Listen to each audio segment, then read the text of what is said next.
in a row. Moffitt's got a problem. He's up and into the outside wall. At Knoxville Raceway. Knoxville's first NASCAR Camping World Truck Series winner is Austin Hill. It's the Clean Harbors 150, presented by Premier Chevy Dealers. Saturday night at 8:30 on Carolina Country WCSL, 92.9 FM, 1590 AM, and online at kdcbroadcasting.com.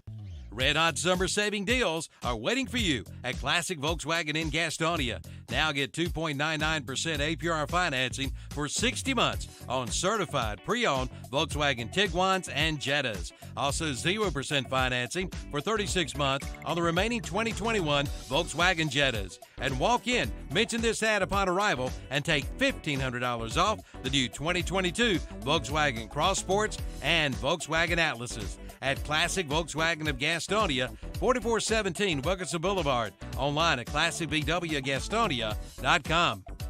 The pre-owned inventory is one of the best ever at Carter Chevrolet in Shelby. Before you head out on vacation, come check out the great deals on new and pre-owned vehicles at Carter Chevrolet.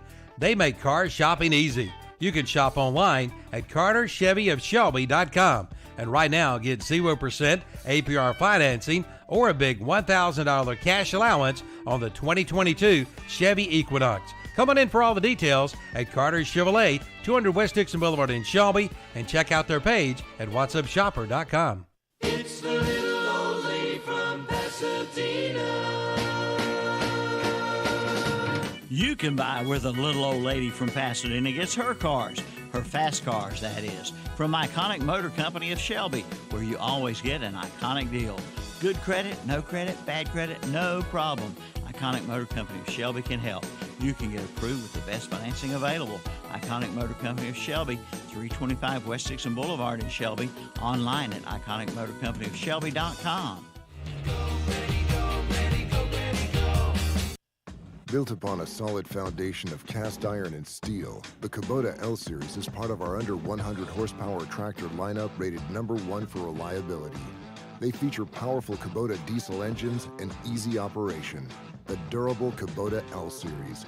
Talk to your local Kubota dealer today to schedule a demo. Go to KubotaUSA.com for full disclaimer. Your Kubota dealer is Parker Farm Service, located at 126 Bessie Drive on Oak Grove Road at the Highway 74 bypass in Kings Mountain.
And welcome to another Saturday's morning sportscast. And I have got something special planned for the guys this morning. The one, the only, the man, the myth, the legend, Kevin Hastings. And then the brave man of the Atlanta Braves, Zach Mayhew.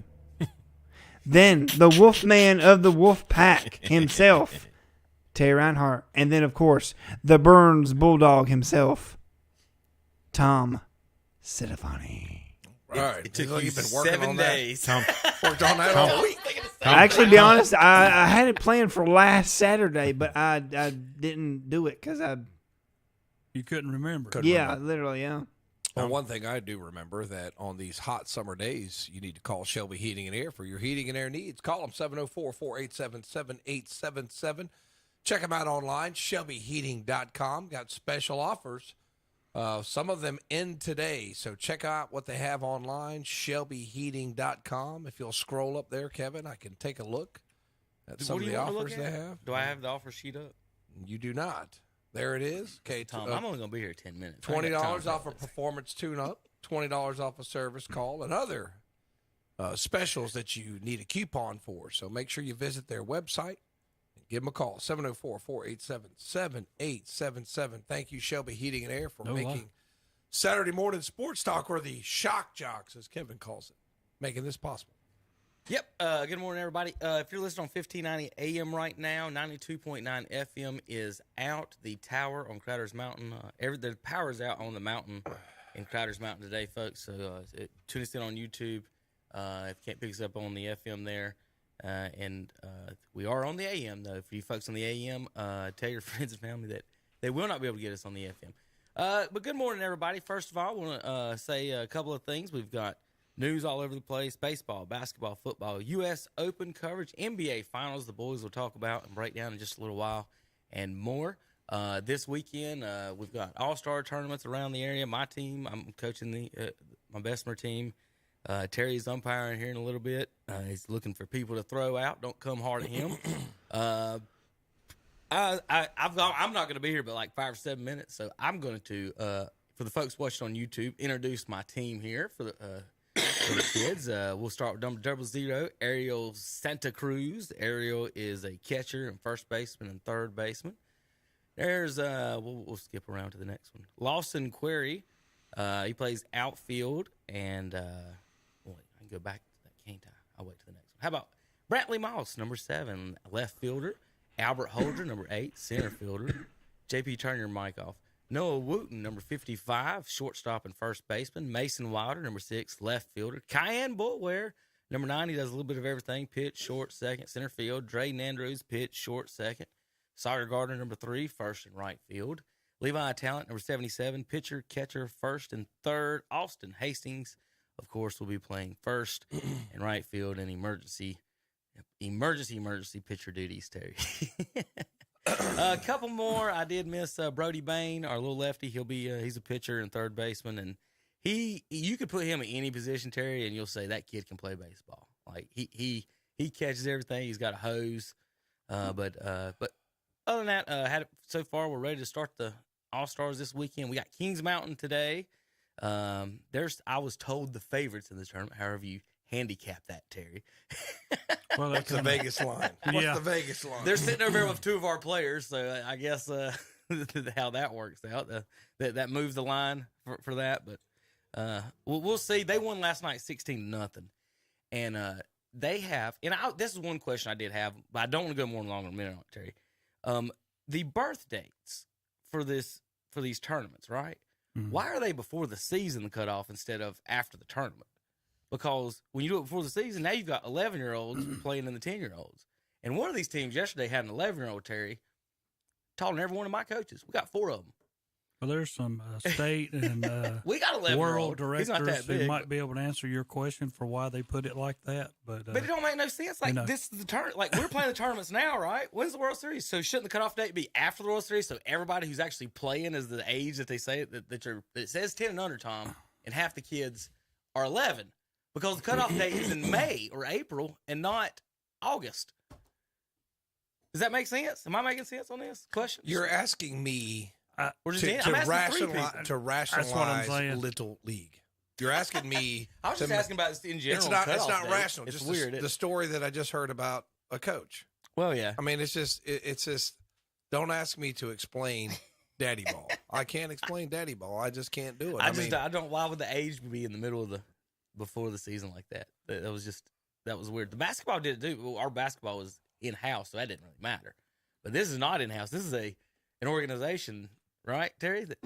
It is an organization. So we've got 9 9-year-olds on our team, and today we're playing a team that's got like 6 11-year-olds. Based on the age things. After this tournament, unless they go to the World, Yeah. they'll be done anyway. So you don't have to worry about them after this. Why is that? Because they're done in this age group. They move up. Oh, well, I'll be going up. What are you talking about? Yeah, it's like- Well, anyway. Just go have some fun. Yeah, that's Come it. over to the Go park. have some fun. It's tough to have fun, Tom, with 16-0 and people rubbing your face in it. It's Little League, Kevin. Just have fun, man. Tom has never coached or been to a Little League game, Terry. I've been to many Little League games. I know all about Little League. Trust me. I did my tour duty in Little League. I know all about Little League. And I've done tournaments. 2 years ago, I can't remember what it was. It was up at Mountain Island Charter. They played on the softball field. I think it was like 11-year-olds. It was actually pretty good baseball, 11 Kevin. and 12s. And they must behave themselves better in Charlotte because we didn't hear anything. But you got from coaches or something. Yeah, from the coaches and everybody. That I think a team was from Matthews or the Charlotte area. They tend to behave themselves a little bit better than some of the locals around here, Kevin. I don't know why that is. Never know. Never know. Well, we were assigned by all the districts that's over North Carolina, and there's 8 of them or 9 of them. Depends on whether you're in softball or baseball. But District 2 was quoted as being one of the unfriendliest places to play. Yeah. Is that our area? So we won that. So. But I just want to tell every daddy ball coach out there that when you go out there and act like a jerk, those 9 and 10-year-olds will model your behavior. They will. Whatever, exactly. Whatever behavior. I mean, and that goes on up into teenagers too. When you are out on that field, and I know because I was a young idiot screaming coach when I first started. And then your players will emulate your behavior. Well, Tom, who do you think's decision it was not to shake my hands when that team beat me 28-3? The coaches or the players? They won 28-3 and didn't shake my hands because they were mad at me for walking a kid. And I'm glad I brought that up. Last night, I was telling you about the kid that's taller than everybody on the field. His team was up 15-0, Terry, and they intentionally walked him. And one of their coaches yelled at the other coaches, "Come on, let him hit. What's the problem?" They're up 15-0, and he wants them to throw to the monster on the field. Yeah, just so he can spank it off the wall. Why? And we were sitting there behind the coach. One of our assistant coaches told him right then. He said, "He's not going to hit tomorrow, don't you?" And he said, "What?" And he goes, "Just tell him don't even bring his bat to the field tomorrow. He's not going to hit." That's what my coach told him. My coach knew the guy that was running his mouth, but he told him, he's like, "What are you upset about? Nobody's going to let him hit." I'm just telling you, if you are ejected from a coach pitch game, see a psychiatrist. Go home and make an appointment. Tom, I was ejected from a coach pitch game. Well, don't you remember? I said, "Where does my son bat in the batter's box?" And I was ejected. See, people like you put a hard shell or whatever it is, a red line where no matter what, you've been ejected and you're a jerk. I just said, "Where can my son bat in the batter's box?" I'm sure he said it real nice like that. Well, we have it on tape. We have proof. We said all kinds of things. Yeah. But it's coach pitch, guys. It's just like, look, it's coach pitch. Right.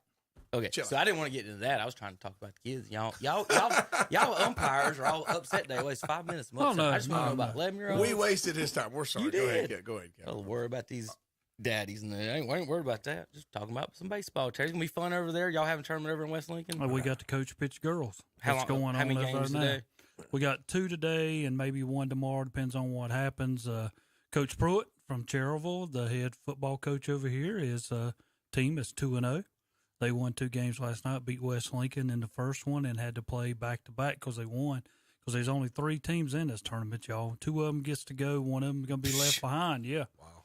But and he turned around and beat Boger City in the nightcap. So West Lincoln and Boger City play at 10:30 today, and then Coach Pruitt now play at 1 today over at West Lincoln Optimus. But as far as coaches last night, Tom, I've been umpiring for a long time, and I'm going to tell you what, that's probably been, I would say 10, 12 years since I've been in a game that, and this is how it should be, these 2 umpires never was seen, never was heard, but then people come up saying, what a great job. Now, we might go out today and Yeah. blow it all to pieces. You're going to do knock terrible on today, wood. Terry. 10 o'clock this morning, Bessemer and Kings Mountain. This is over in Bessemer City tonight, today. And then this afternoon at 12:30 is Trine, and I don't know who lost that game last night between Boulder City and West Lincoln. So one of those will be playing today. Kevin, do they time limit these? I haven't been told about any time limits. I've just been told 9,000 things about pitching and this and that and stupid. We've got every kid's got to play 6 outs. 6 And innings. I'm like, if we're down 15-0, how's every kid gonna play 6 outs? Nobody got an answer for that one. So they play 5 or 6. If you're run eliminated, you don't have to worry about it. All right, so don't play my subs then. Yeah, you got to put them in. No, but what if it's 15-0 and they get beat in the 3rd inning and I ain't put my subs in yet? Do I got to forfeit that game? Well, if you're getting beat You see what I'm 15-0, saying? why is it even going to matter? That's what I'm saying. Like, do I even put them in the game at all? So they might be some parents sitting over there on the side hoping their kid gets in. They might. Terry, I'm gonna put it this way. They know. Well, good luck today, Kevin. Hopefully you get you a dub.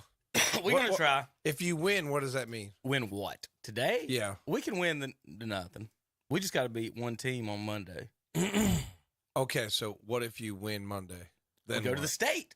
And where's that going to be? Done. DUNN, North Carolina? Yes. Yeah. Okay. You ever been there? I've heard of it. I'm Okay. a little afraid to go there. I've not heard the best things about it. It's not bad. Okay. I've been there. Before we go, let's see. I got to bring up my, real quick, this week's small little video. Wasn't too big. Well, I want to find it. TikTok. Where's my TikTok at? So Anyway, I guess they have not ain't gonna given worry you about an ETA on, or shouldn't be that, and that's probably not the phrase to use, but on when the power will be restored? They haven't given 6 a.m. this morning. They did. Oh, they told you it would be restored at 6 a.m. Okay. No, it would be restored by 6 a.m. And here we are at 8:30 almost, and not restored. Okay. Yes. They're working on it. They work. All right. We'll be back in a few minutes. KDCBroadcasting.com. Keep cool this summer with one phone call to Shelby Heating and Air, your family-owned and operated heating and air company. And right now, ask for the exclusive Shelby Heating and Air Summer Special with discounts of up to $750 on quality heating and cooling systems. Again, up to $750 in discounts now. Cool cash savings is yours from Shelby Heating and Air, 1990 Eves Road in Shelby. Online at shelbyheating.com. See the page at whatsupshopper.com and like them on Facebook too. Don't let bad plumbing drive you plumb crazy. Call the plumbing experts. That's Olmsted Plumbing in Forest City. Sure, they can clean your drain or even do a camera inspection for sewer line and replacement. But did you know they have water treatment systems and water heaters? From residential to commercial, they do it all. Give them a call at 828-245-7302, 828-245-7302. And they also have employment opportunities. Call Olmsted Plumbing at 828-245-7302 and like them on Facebook too. If you're looking into making home improvements this summer, contact Carolina Federal Credit Union in Cherryville about a home equity line of credit. Rates start as low as 4.00% APR. Contact Carolina Federal Credit Union today to apply. Online at carolinafcu.org. Located at 1200 East Church Street in Cherryville. APR means annual percentage rate, federally insured by NCUA. Relax with one of the new massagers now at This and That Trading Post in Dallas, like the iTech Power Impact Massager for $30. Electronic mini massagers are $6. Big red forehead massagers are $27.50. Electronic massager wands are $12.50. And iconic facial massagers are $6. And This and That Trading Post has wearable sports fans for $7, bird baths for $30, and a 180 load box of Tide is $18.75. At This and That Trading Post, 3857 Dallas High Shoals Road across from the trade lot. Like them on Facebook too. You may have more money than you think. Just look around. If you're looking at an old refrigerator, old mower, or any kind of old metal, you're richer than you think. It's time to take it to Webb Metals Recycling, now with a new second location at 1655 Pinedale Road on Highway 150 east of Cherryville. They buy all types of scrap metal, from cars to refrigerators and more. They pay excellent prices for all materials purchased. Webb Metals Recycling, 1305 Philadelphia Church Road in Dallas, and now also at 1655 Pinedale Road off Highway 150 east of Cherryville, serving the area for over 56 years. It's time to get your vehicle ready for summer vacation with a stop in this week at Butler's Tire and Auto Service in Kings Mountain. Come on in and get your new set of tires at cost with premium installation. And they do all types of automotive service, including alignment, brakes, tune-ups, and of course, oil changes. And they now carry all-terrain tires. That's Butler's Tire and Auto Service, 404 East King Street in Kings Mountain, right across from KFC. Like them on Facebook, too. And we're back on Saturday Morning Sports Talk with Kevin and the gang. Well, as I say that, let's say it was Zach and the gang, because Kevin unfortunately left, and our intern has jumped into his seat. So. All right. Want to remind our listeners, Shelby Heating and Air bringing you Saturday Morning Sports Talk. Give them a call, 704-487-7877. Check them out online, shelbyheating.com, for their special offers. Oh, I want to say something, Tom and Zach. JP, to you. How come it's Zach in the gang? How come it couldn't be Terry in the gang or Tom in the gang? Well, I would say based on seniority, Terry's been at this station since the mid-'90s, so it should be Terry in the gang. But you have to understand. That don't mean nothing no more. Blood is thicker than water.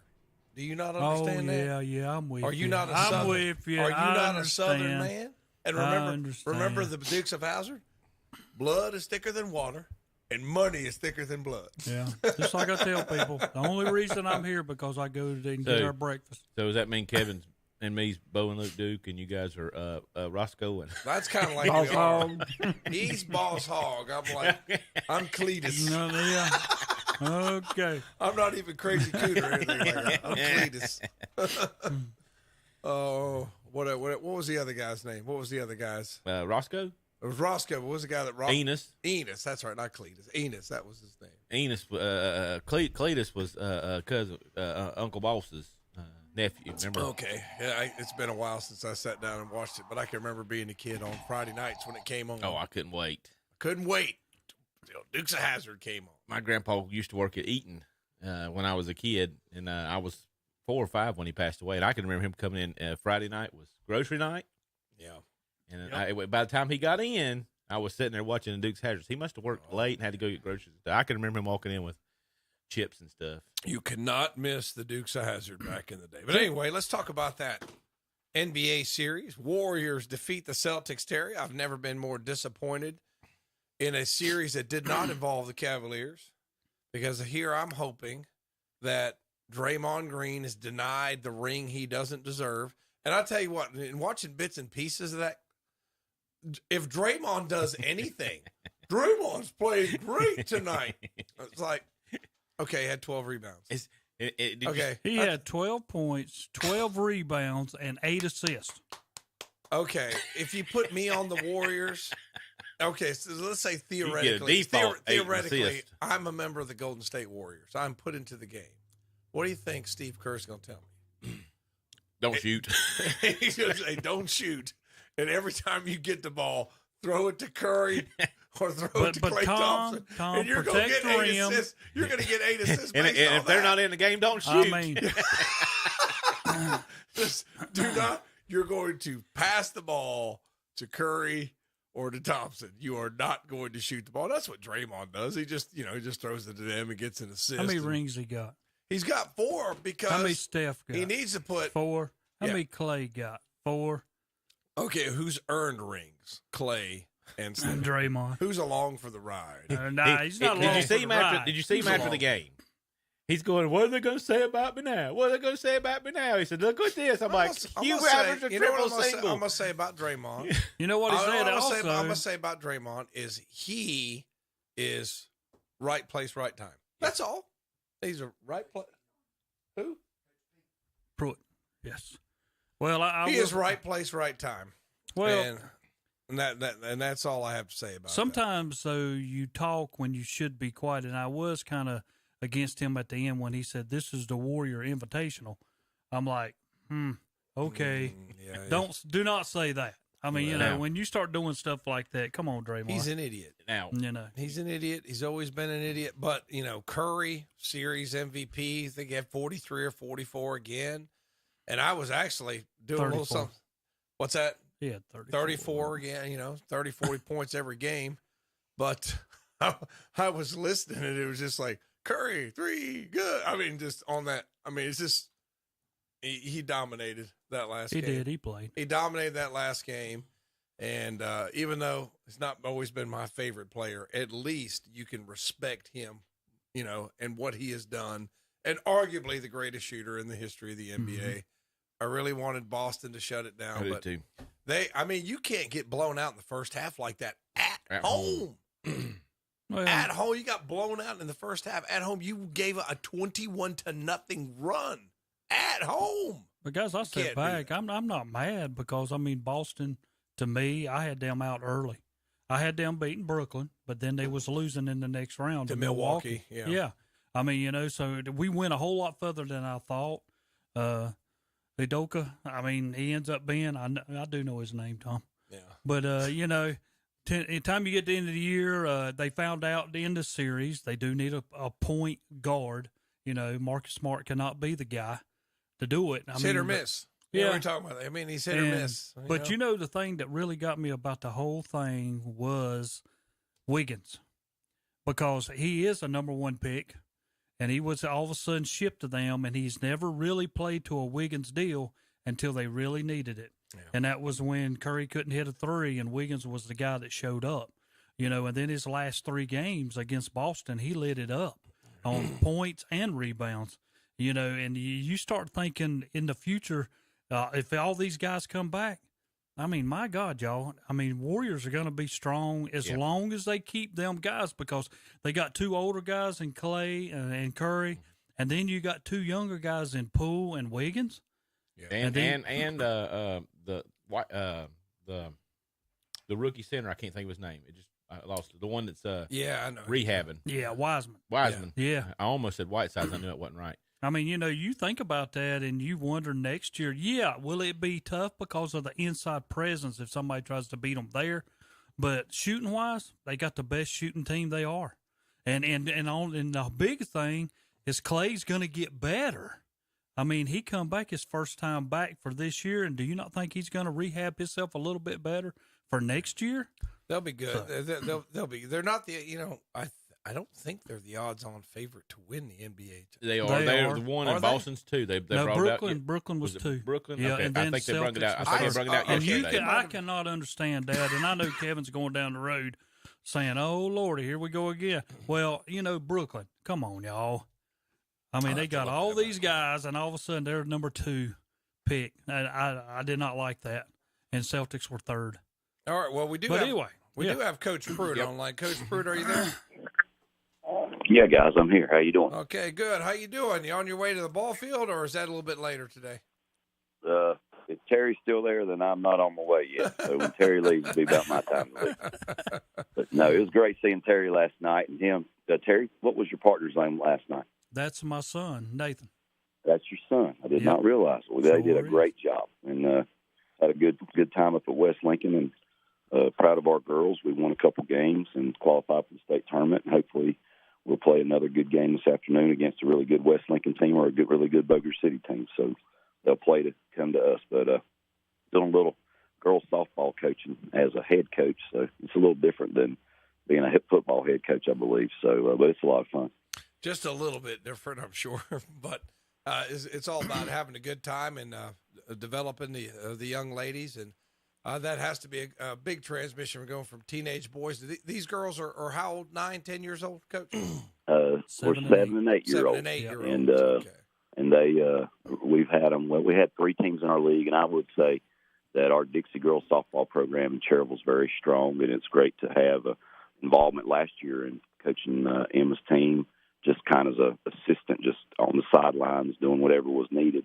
And then this year, getting the opportunity to be the head coach. But, the coach who did it last year has moved up to the next age group, and the coaches that helped me were with the little Sweetie team last year that won the state championship. So we got a good mix of, 6, 8-year-olds and 6, 7-year-olds. And we hit the ball well last night and played good defense. And we had them for about 3 weeks, about 9 practices, and they've come along a good way. So I'm proud of the girls and our coaching staff and done a good job. Well, Coach, I want to mention that because defensive-wise, your team made some good plays, and even your catcher of all the kids made one heck of a play there towards the end of the game. And, and a lot of people would not have thought she would have ever got to it, but she did, and she dove and she come up with it. And I was very impressed with her. And your daughter, she kind of like threw me under a bus last night. She was over and she hollered your name and says, "Hey, Dad, I got me a new friend," and pointed at me. And I said, "Hey, don't say that out loud." Yeah, it was a spark plug. She talks to everybody, and just a blessing here on Father's Day weekend to get to coach your daughter. But the girl you mentioned as our catcher, her name is Riley Hamrick, and with the heat the last week, we really planned on just moving our catcher around and playing, but we kind of got that cloud cover and a breeze, and felt like she caught 2 foul tips, which I don't think I've ever seen at this age level. For the third strike in the game, and one in each game. And then you're talking about her catching a foul ball that went up in the air, and she dove for it and caught it. And I think that might have been the fastest I've run in a while to get down there to congratulate her. Yes, so you was. We're real proud of all the girls, and Riley did a really good job. Well, has this been something you've done for a while? Did you have softball coaching experience like middle school, high school before this, or is this just something you're doing for the kids? No, just, when my son went and played Little League, coached Little League, when you have time, it's just kind of hard with all the football commitment and stuff. But with the girls doing the same thing, and like my son's playing Trine All-Stars, so there's a good chance Emma's going to be in Pinehurst playing in the state tournament. Landry's going to be in Brunswick County. I'm going to pack my golf clubs and maybe get some golf outings in between all that. But no, I've tried to be involved with my kids a little bit. And, of course, my other daughter, she played a little softball, but now she's a cheerleader along with Emma. So I travel along with them and do the SOC dad thing. So, just being involved with my kids is just an important thing. But my brother now, he is a state championship softball coach. He coached 3 straight state titles at Full Bush High School and is very accomplished. He's retired from his teaching and coaching duties now. But, it's something that I really enjoy. And I think girls softball is really a popular sport that's growing not only in our community, but around the country. And I think the College World Series on last week was something that was well, watched by a lot of people. I think it ended up on ABC. I'll be honest with you, I watched more college softball than I watched NBA basketball. I heard y'all talking about NBA basketball. I feel like that's a really great sport to watch, and it's exciting to see the girls get better and become a good team. And our girls have really come a long way, so we're excited about the next couple of weeks. And we'll go to the state championships July 8th. Through the 12th at it's in Moore County near Carthage, somewhere just a little north of Pinehurst. So we're excited. Well, Coach, let's spin to another level as far Sure. as football coaching. I mean, you got some 7-on-7s coming up. Tell us a little bit about that. Yeah, we'll be at Polk County on June 27th. We originally had one scheduled for the 30th with Patton, but we are scrimmaging Patton, and the coach up there found a FCA event to go to, so we've moved that. We might try to find something to slide into that slot. That'll be our last day before we have to take a 2-week break. This year, the state put their dead period, or packaged it with the 4th of July, which is great for me because the 4th of July week we'll have nothing and getting ready for our softball. But then the next week I'll be doing baseball and softball tournaments when the coaching clinic's going on. Those tournaments are supposed to end on Tuesday, and I'm supposed to be in Wednesday for a North Carolina coaches meeting and then board meeting. I'll be on the board of directors of the North Carolina Football Coach Association for the next couple of years, and then hopefully get down to the beach for a couple of days. And then after that, you're back to 2 weeks of football before the first day of practice on August 1st. We are doing a 7-on-7 on July 20th at Stuart Cramer High School. It's the Gaston County FCA 7-on-7, and I know we're playing Ashbrook and Stuart Cramer already, unless unless we change the schedule. And then also the last day that we'll do work will be July 28th, and on that day we have a 7-on-7 with Lincolnton. So we got a pretty busy schedule for the next couple of weeks, and you know, for our kids, I was really impressed this past year with how many of our football guys did something other than just be a football player. Getting to watch all of our guys participate in basketball and wrestling and track and field, and very accomplished. I mean, baseball team went to the state finals. Track 4x4 team won a state championship. Every one of those guys involved on that team was a football player, and they're all seniors. We'll miss all them guys, but to have all of our kids and getting involved in tennis and golf and all the other sports, it's just been a blessing for me. But you know, when the school year ends and you got a week off and several weeks there for exams, and then you come back and you got kids going on vacation, it's been a little slow getting started this summer. But I think that'll be something that we pick it up a little bit. We had a good group yesterday, really spirited workout, and the next couple of weeks will be important before we get to our break. And then after we get back, then it's full steam ahead and through our, you know, more difficult schedule like we had last year. We're playing 5 really good 2A teams that all qualified for the state playoffs and all won in the first round. So our schedule is pretty loaded. Who do you open up with next year? We'll play Avery County at home. Last year, of course, we played at Avery County. So we'll play Avery County at home on August the 19th. I believe that is it the 19th or the 18th? Hold on one second. I have my calendar pulled up, but I did pretty good on all that other stuff. I believe it is the 19th. We play Avery County at home on the 19th, and then we go to West Lincoln on the 26th. Yeah, and our JV's first game would be at home against West Lincoln on the 25th. And our JVs will not play Avery County or Blacksburg because both of them have went to a middle school model where they're playing 7th, 8th, and 9th graders together. So I can't play a team that's got 7th graders. So we're still working on that. Actually had a conversation with Coach Truesdale at Highland Tech about his hopes of having a few JV games. And last year we played North Gaston a couple times. And, of course, we played Shelby and East Gaston, West Lincoln, and Chase. So that's what we're looking at in terms of our – but we did get to play Burns because we played them at the end of the year, and I had exhausted all my 8-quarter players. So I'm hoping that we'll get to that game this year. Well, Coach, I want to ask you something. I know we're back into that scenario again where that's like in Lincoln County. They're going to have 2 games under their belt before we ever go back to school. I don't know how Gaston County, when is y'all's first day back? How many games will y'all have under your belt before your first day of school? How does that work? We changed this year. I hadn't seen other counties' schedules, but we actually go back to school on the 17th. So we have 3 days of school before we get to our first game. And the other thing that does is it pushes our teacher work days to the 8th. Our first teacher work day is August the 8th. So for me and my staff, we sat down. We have always been a let's practice in the morning group before it gets too hot. And over this last week, I mean, holy cow. It doesn't matter when you practice, and it's hot at 9 a.m., it's hot at 4 p.m., it's hot at 6 p.m.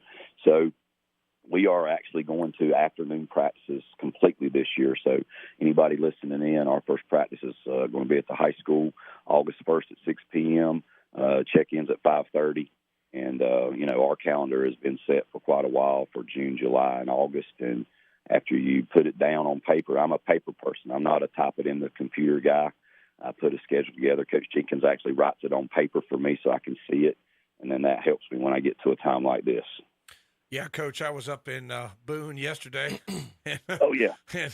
And it was about 80 degrees and breezy, so it felt good. I didn't even really sweat that much, even with the plate gear on.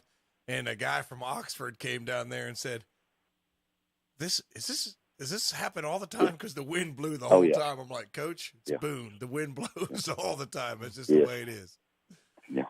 But, and that's the other thing. For me, I've spent quite a bit of time in Boone. We have a home in Boone. We have some students there, and they are doing internships and not there for the summer. So I'm up there doing some yard work. So anytime I get a chance to head to Boone, it's always a good thing. And I gave Jant Landry a little summer job. I said, anytime we go up, you're going to help me do yard work. I'll pay you $20 a trip and feed you lunch. That seems like a pretty good deal for him. So I get to Boone quite a bit myself, Tom. It's a great place to be. And I was up there one day this week when it was about 99 here. It's probably 85. And like you said, breezy. It felt really good. Yeah, it does. It's a huge difference. To me, that's a huge difference. Is it not, Coach? I mean, if you're from Avery County, some of the teams up that way that has to come down here and play their first games.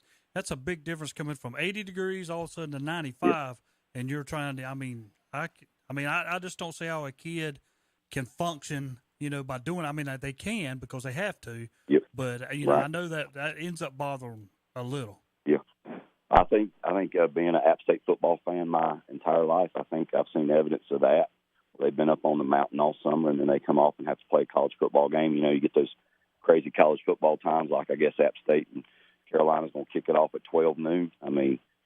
12 noon the last couple of weeks or first couple of weeks of September is pretty hot for most people in the South anyway. So, but it is tough. And when I was at Watauga, if I knew we was having an early season game off the mountain, we tried to scrimmage off the mountain the week before just to get used to it, or make sure we do some 7-on-7s.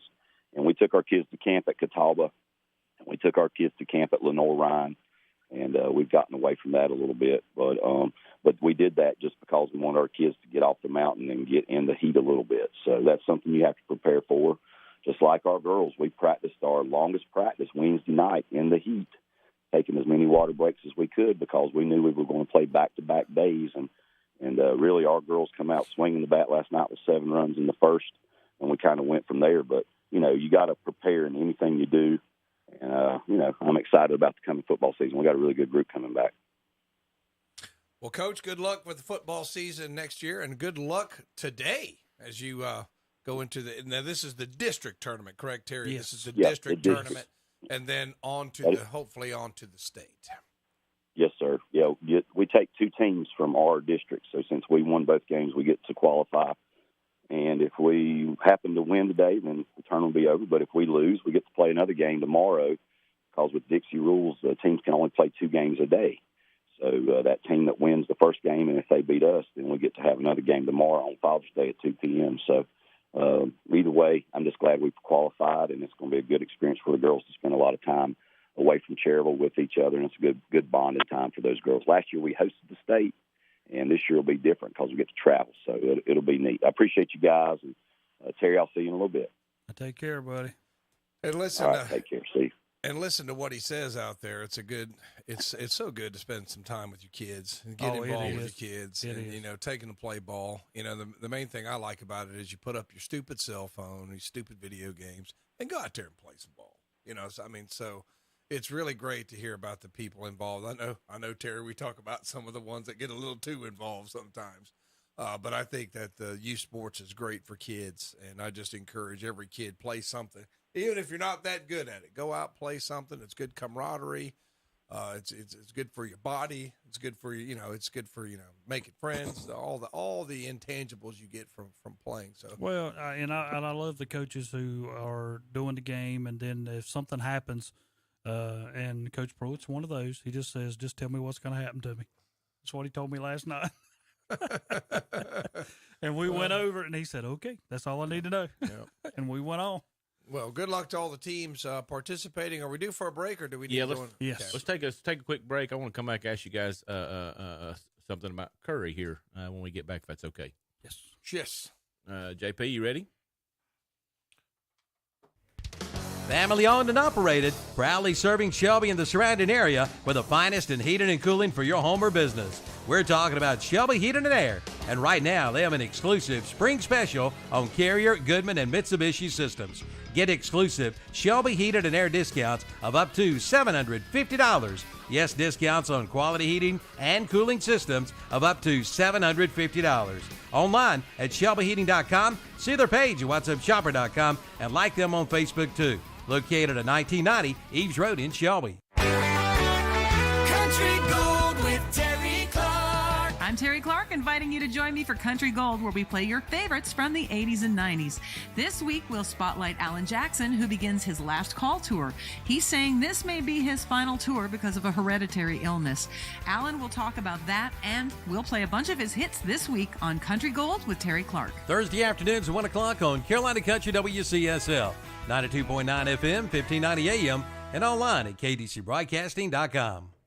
For over 30 years, Cleveland County and others have turned to SNR Auto Sales for their vehicle needs, and you've continued to come to SNR Auto Sales ever since. Thank you to our loyal customers for trusting us. Whether you needed a truck or a car, SNR Auto Sales was there to serve you. June will mark our 30-year anniversary of SNR Auto Sales, offering top-quality vehicles to the area. Whether you're a loyal customer or a first-time buyer, come see us as we celebrate 30 years in the car business. Located at 417 South Post Road, Shelby. Take the escalator of savings to the second floor at Kurt's Premium Outlet in East Ridge Mall in Gastonia. This week, white rockers in a box just $29.90. H2Go kiddie pools are only $20.25. All children's clothing 75% off. Kurt's has red wagons with rails in box for $69.90. South Street loft comforters are $19.95. And kids' backpacks are just $4.75. Up the escalator of savings at Kurt's Premium Outlet in the East Ridge Mall on North New Oak Road in Gastonia. See their page at whatsupshopper.com and like them on Facebook too. Built upon a solid foundation of cast iron and steel, the Kubota L Series is part of our under 100 horsepower tractor lineup rated #1 for reliability. They feature powerful Kubota diesel engines and easy operation. The durable Kubota L Series. Talk to your local Kubota dealer today to schedule a demo. Go to KubotaUSA.com for full disclaimer. Your Kubota dealer is Parker Farm Service, located at 126 Bessie Drive on Oak Grove Road at the Highway 74 bypass in Kings Mountain. You've got to see it to believe it. Just arrived at Jumpin' Jed's in Fallston. A new Amish farmhouse table and benches. Custom made, one of a kind. It's absolutely beautiful. Check out their other Amish-made products, including cutting boards and tool totes. And make your home pop with matching window treatments, napkins, and runners. And don't leave until you pick up one of their Jumpin' Jed's t-shirts. That's Jumpin' Jed's, downtown Fallston, right across the old Stamey store. Open Tuesday through Saturday. Like them on Facebook too. They were ranked. Back on Saturday Morning Sports Talk with the gang. The gang. I just All right, said the gang. All right, we're a gang. There you go. We're sponsored by Shelby Heating. The OG. Shelby Heating and Air. Give them a call, 704-487-7877. Check them out online, shelbyheating.com. We've got lots of special offers on tune-up, service calls, and more. So once again, give them a call, 704-487-7877. That's Shelby Heating and Air. Yeah. So, sorry, Terry, but there was some questions. This week I was going to ask y'all about Curry, so we know championships change perception. Is that a fair assessment? Yes. Championships change perception of players. It puts them higher up on pedestals, and it's been a conversation all week on ESPN and everything else. But everybody was on the LeBron wagon, and if Curry, let's just say if Curry gets at least one more, or even possibly gets two more, is that going to damage LeBron's status as the best player in this era? Is that a fair assessment? Just because of perception, I'm not saying Curry's better than him. I'm saying, is it going to hurt him a little bit? I think it does, because if you go and says LeBron, what is he, 3-6, and Curry is what, 4-1? Is he 1? Yeah. Well, Cleveland beat him once. Cleveland had a humongous comeback when they was down 3-0. Yeah. I mean, that's the same thing as trying to compare LeBron to Michael Jordan. I mean, there's no comparison, and see, I think this one means so much to Curry. I don't have Durant. Mm-hmm. I agree. I did it without him. I agree. And I think and that he puts had him a on limited. He had a limited Clay. Yeah, that's what I'm saying. I think that put him on another spot. And I liked it when all the guys got together, especially there at the end. There was Clay, there was Draymond, and there was Curry, and all of them had four fingers up. Like, hey, us three have been here for 4. Yeah, LeBron James has won 4 championships, 12, 13, 16, and 20. Okay, he's won 4. So he's won 4, and I guess the amount of times he's gotten to the finals is always going to help him. But really, it's championships, not how many times you got to the finals. It's championships. Yep. So he's won 4 in this era. Curry's played for 13 years. LeBron James, what is it going on? He was 03. I think he was 03 when he came out. Steph Curry? No. LeBron. I think Curry. I think Curry was like 09. Yeah, he was 09. 09. Yeah, so he's been around. So, roughly the same era. James a little older, but, you can start making that argument of the greatest player of this era would be Curry because of how well he's done in the finals. How ironic would that be that it's always LeBron? He's losing in the finals. Curry gets a couple more without help, without the team that he had before, and then he kind of, in perception, jumps over him. LeBron don't like stuff like that. It'd be interesting for his ego, his psyche. I'd like to see the talking heads on the shows go after that one. Who is the greatest player in the NBA since 2010? Is it Curry or is it James? They both have 4 championships. It's a fair. They both fair have argument. 4. They both have 4 championships. So, who has been the greatest player of this era? Who's been the most dominant player of this era? And I think now that you bring it up, there's a case to be made for both. Different style players. So you have to take that into consideration too. So what is it prolific getting to the finals every single year, or is it your percentage of winning the finals, which Curry's 4 out of 5, 80%. It's pretty good, Terry. Pretty good. And when I look at it, I start thinking about, did you win it or did somebody else on your team win it for you? Both. And when I start to say Ray Allen, and then when I think Kyrie Irving, those two guys hit big shots for LeBron to win 2 of his 4. And when I think about Curry, nope, the ball's in Curry's hands at the end. That's just like the other night when he hit the 3 from the side and then put his hands beside him like, y'all go to sleep. This is over. See, that's what I don't like about Curry. He does things like that. I don't like.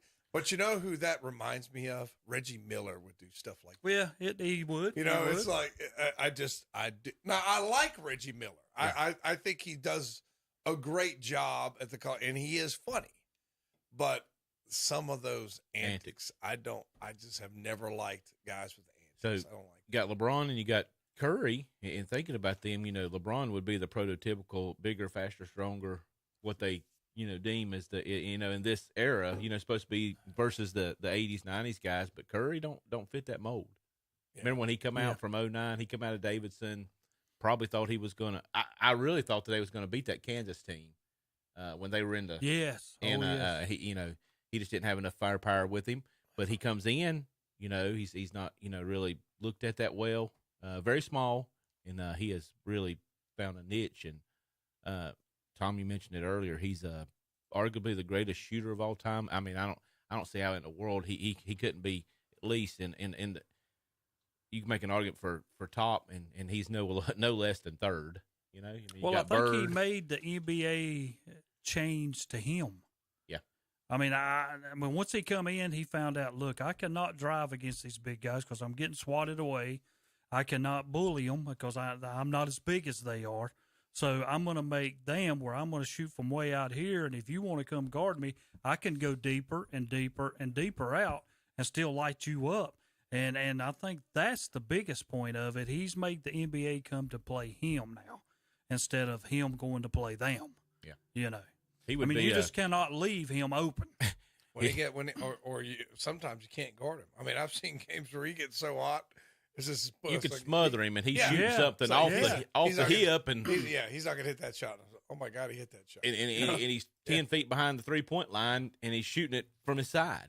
Yeah, it's ridiculous. I thought it was good too that Dell was there when he won it. And I've always liked Dell Curry. I like Dell Curry. I like Dell Curry a whole lot more than I like Steph Curry. He wasn't nearly the player. No, he could shoot. He could shoot. Player, but. I think that was a good moment for him there, Father's Day weekend, and his dad's there, and I think he and his dad have always had a really good relationship. So, I wonder if he shows the same love. What's Steph's brother's name? Seth. Seth. I wonder if he shows that same love for the other brother. and he's a good player in his own right. Yeah, he's not bad. But with Steph and Kevin, I think he agrees with me on this. Steph's shooting style. Because he was so small, we both believe that they was playing on the taller rims, and because of the way he has to shoot it, we think he was a smaller kid, and that's just the way he learned to shoot the basketball. So interesting. He's not small. He's about 6'3". Yeah. But he just not tiny. He's not tiny. 6'3" or 6'4". I knew he's kind of tall. He's not like he's 5'11" or something like that. But I guess NBA, you have to put everything in perspective. If you're 6'3", you're not real big. Yeah, and JP's stepped out for a minute. We'll get us a break and go to another segment in a minute. But you think about him being in the 80s or the 90s, he would be, very similar. He would have a tough time with the way that they played in the 80s and 90s. Because they beat you to death. Yes. I think that they would have. Bill Lambier would come out there and absolutely. That's what I'm saying. I'm 100% sure of that.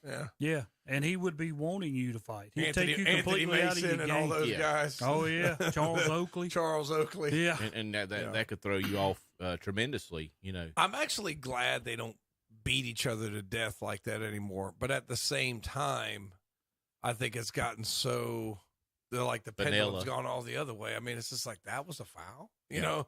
And the commentators agree. That's a foul. That's a foul. It's like they're barely touching them, man. Yeah. I mean, it's just, I don't know. If it doesn't alter it that much, it should be have let go. So it's kind of gone from one extreme to the other. But when these guys are making the crazy, stupid money that they're making, it's kind of like the same rules you have in the NFL. Don't hurt the quarterback. Don't hurt the quarterback, right?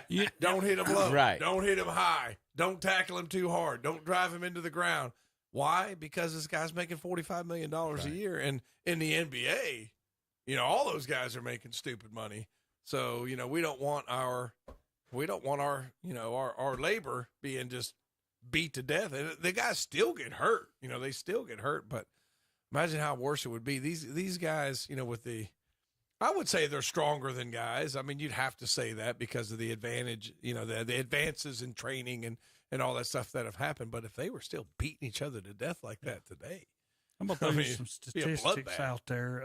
After Boston went up 2-1, they come up with statistics sitting over there saying 82% of the teams that win and go up 2-1 win the NBA championship.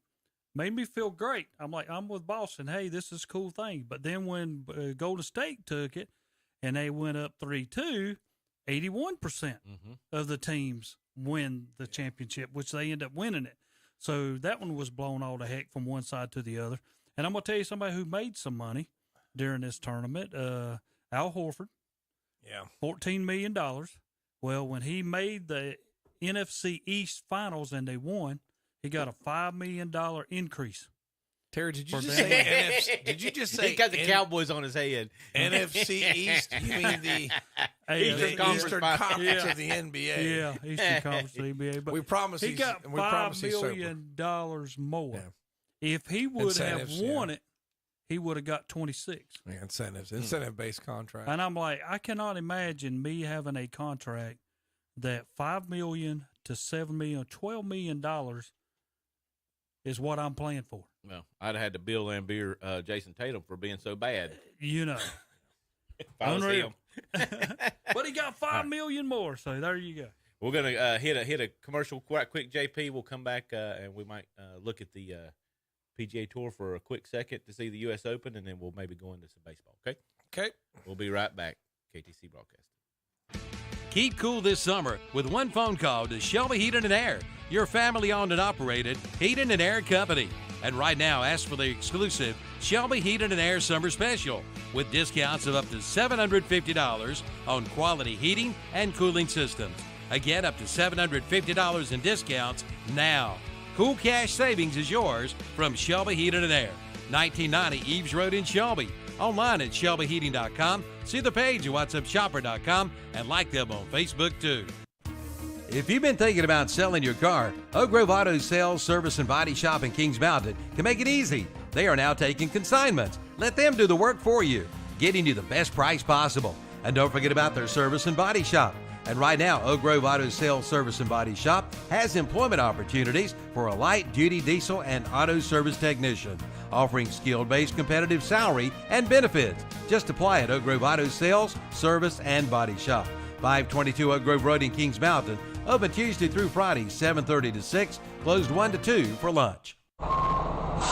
Check out the new arrivals this week at Cars, Trucks, and Credit in Lincoln. This week, drive away in a 2002 Honda Accord for $199 down, or a 2012 Jeep Liberty for $1,299 down, or how about a 2003 Honda Accord for $1,299 down, and a 2010 Ford Fusion is $1,499 down. Cars, Trucks, and Credit, 604 Clark Drive in Lincoln, online at ctcautosports.com, and see their page at whatsupshopper.com. Riley Grace Burgess of Cherryville High School is this month's McDonald KTC Broadcasting WhatsUpShopper.com Scholar Athlete of the Month. Riley Grace is a senior at Cherryville High School and is the daughter of Theodore Burgess and Samantha O'Brien. Riley Grace runs track and is a cheerleader and also plays volleyball with a 4.55 grade point average. Her advanced courses include statistics, psychology, English literature, U.S. history, biology, and college courses. Her extracurricular activities include the Internet Club, the Bible Club, the FCA, senior class treasurer, and is co-editor of the school newspaper. Riley Grace is a member of the First Baptist Church of Cherryville. She's a community fundraiser volunteer and does tutoring and is involved with the Cherryville Rotary Club. After graduation, Riley Grace plans to attend UNC Chapel Hill with a major in biology and continue to dental school. The McDonald's KTC Broadcasting WhatsUpShopper.com Scholar Athlete Award is to recognize a student athlete not only for accomplishments in athletics, but also for overall achievements in the classroom and for overall school and community citizenship. Check out the brand new website of Barrett's Floor Covering in Kings Mountain. Just go to barrettfloorcovering.com. Shop for your new floor. From luxury vinyl to carpet to hardwood, you'll love the selection. Since 1976, Barrett's Floor Covering in Kings Mountain has been serving this area with the finest in floors for homes and businesses. With name brands like Mohawk, Bruce, Armstrong, Mannington, and more. Again, shop online at barrettfloorcovering.com.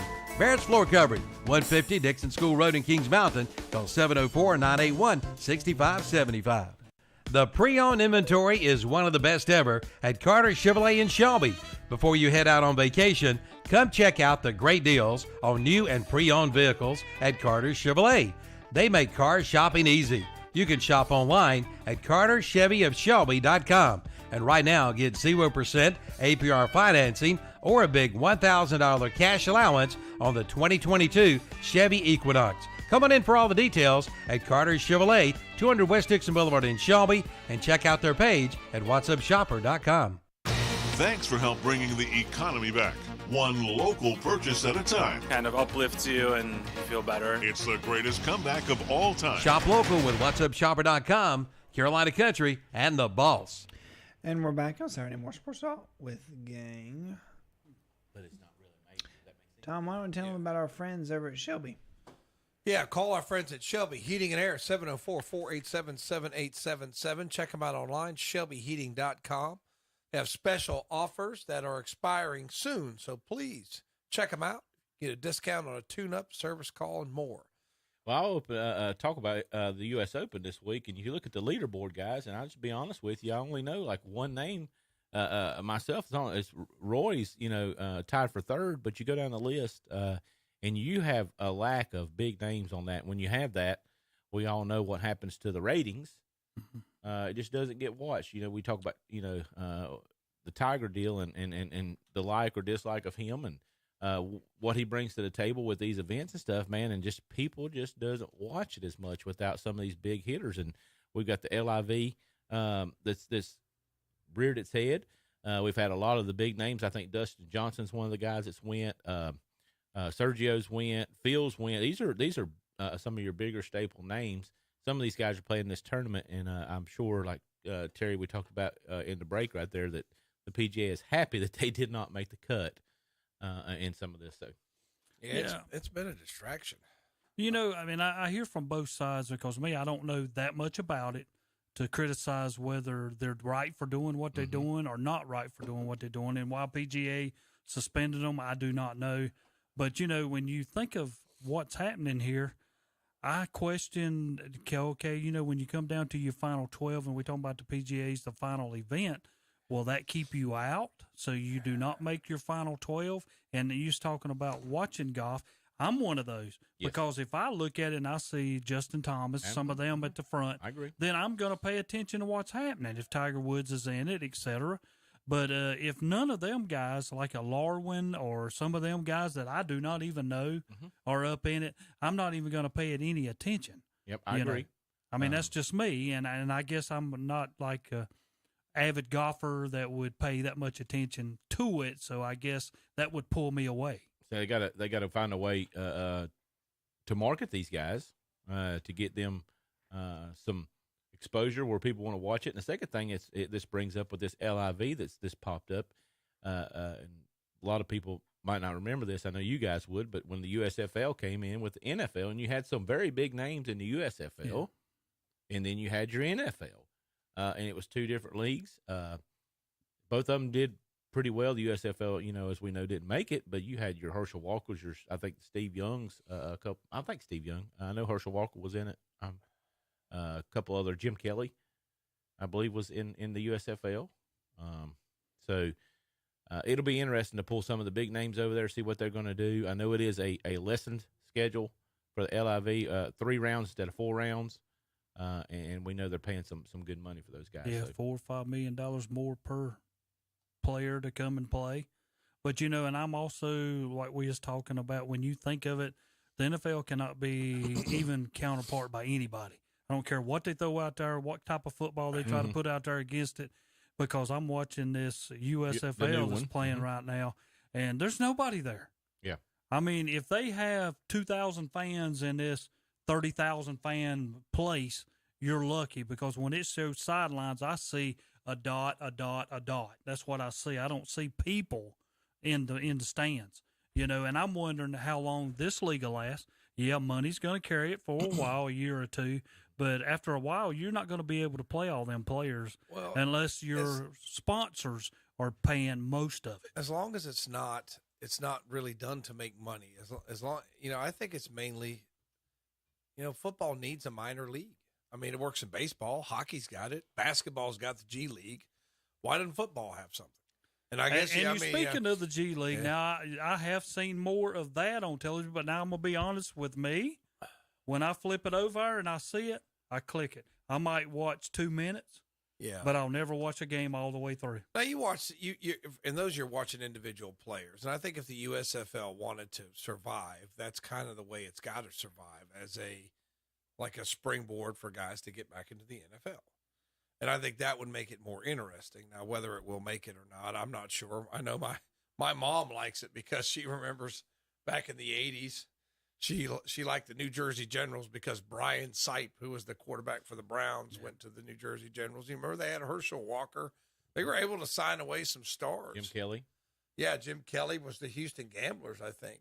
And I guess if you think about it, it's like Robin Cano's down in, he's been put down into the AAA. Now, I guess if he was here at Charlotte, there'd be more people coming and watching. Like Tim Tebow. That's what I'm saying, because he's playing. He's been in major leagues. We're going to go watch him play. But if it's not somebody to that stature and that name that we have seen in the majors that really produced in the majors and got bumped back down, we're not going to go down there. So we went to a laugh about this, but U.S. Open's got a senior tour and they got the PGA tour. I guess the LIV is the in-betweeners tour. No, most of these guys are coming up. I think it's really going to be a challenge. And I was just reading a little bit here. All the majors, like the Masters, is an invitation only tournament, for example. Yeah. So the PGA couldn't ban you from the Masters. But what they're saying is things like the President's Cup. All right, we're going to ban you from that. I don't think the guys care. No, because a lot of them don't want to play in it. I don't think they care because they're making more money to play less golf. They're making more money to play 3. And, for the PGA's perspective, they're basically saying you're not going to be entitled to the rights and benefits of being a PGA Tour member if you're going to compete with this rival.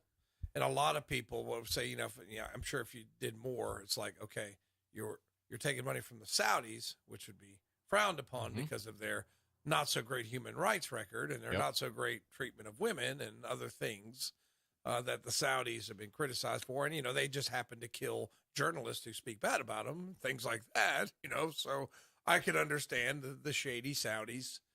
You're taking their money.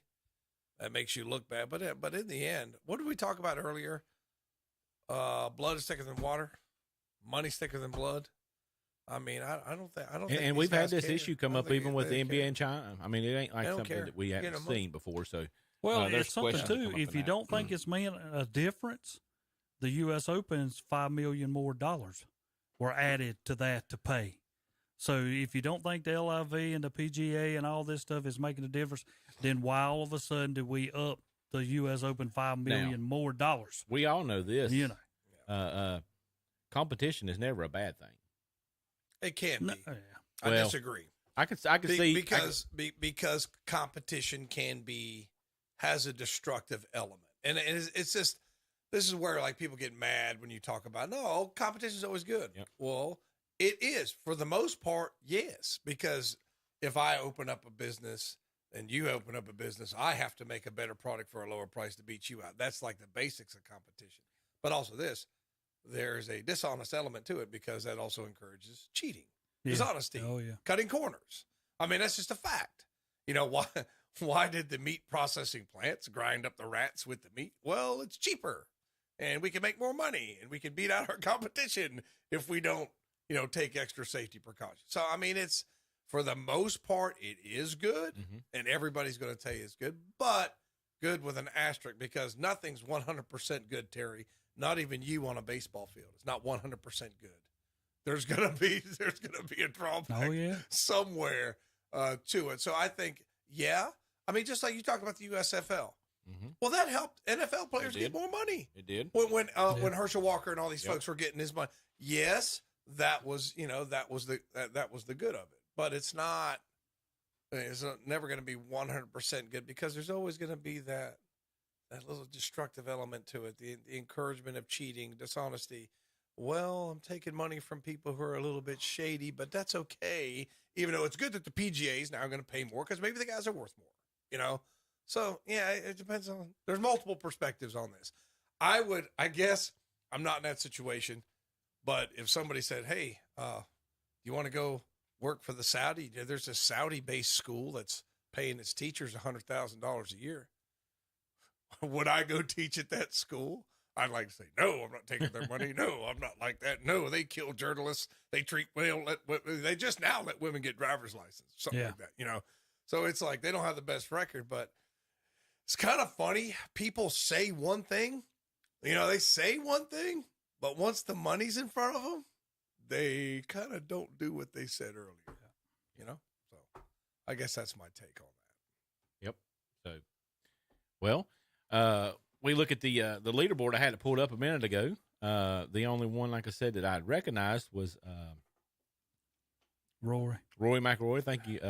And he had Terry. one heck of a shot yesterday when he got in the rough. I don't know whether y'all saw that, but he was deep in the rough, and the first time he swung, he missed it and couldn't get it out. Then when he did get it out, he ended up with a double bogey, but everybody thought that was great from where he ended up being. When I watch golf, I watch the last 4 holes on Sunday if it's competitive. And that's the fun part. The last 4 or 5 holes. Once you get hooked, though, I'm the world's worst because I remember a few years back, there was somebody and they went to like a 6 or 7 hole playoff, and I watched every bit of it. I watched like the last from like 15 on, and I think that ended up taking like about 3 hours. Yeah. To watch that. But, once you got hooked, then it's kind of hard to turn away because you're always flipping back to it just to see who won. Well, they shooting, 5 under is the leader right now. There's two guys tied for the lead, and they're shooting in the 67, 68s. They always let the grass grow a little bit longer at the U.S. Opens. It's supposed to be in immaculate condition, hard scoring conditions. We know that Phil did not make the cut. I think he wound up being plus 11. Yeah, he was way back. It's where he was at. He's way down at the very, very bottom. The worst guy shot an 83 and an 81, so difficult course it looks like at the U.S. Open. So that would be mine. That guy would beat me.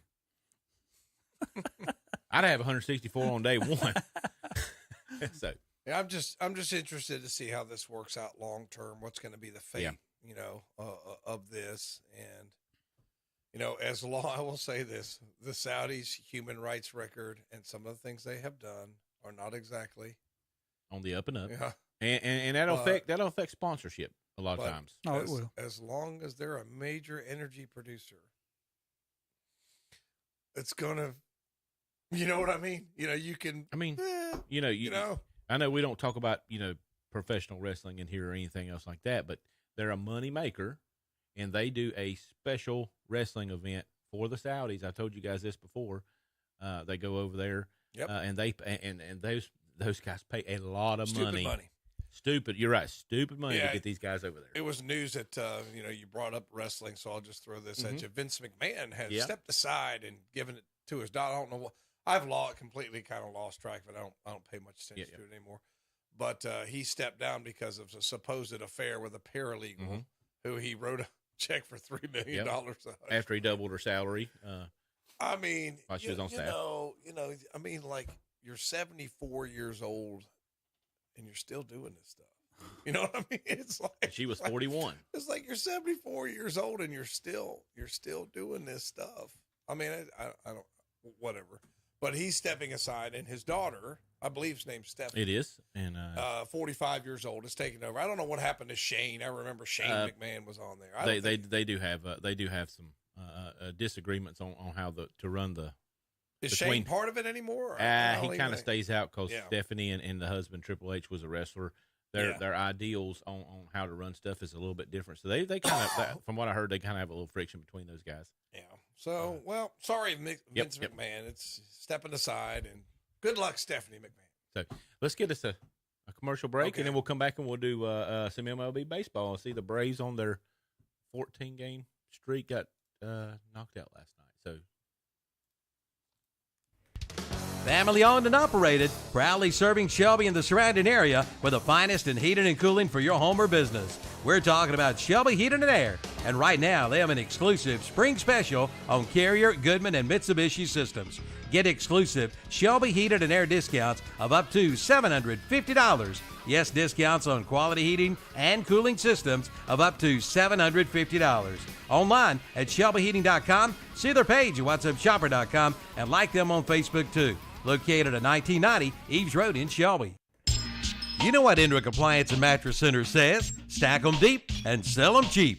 And just this week, a big truck has arrived with Bosch scratch and dented dishwashers stacked deep, and all with a full 1-year warranty, and they're selling them cheap.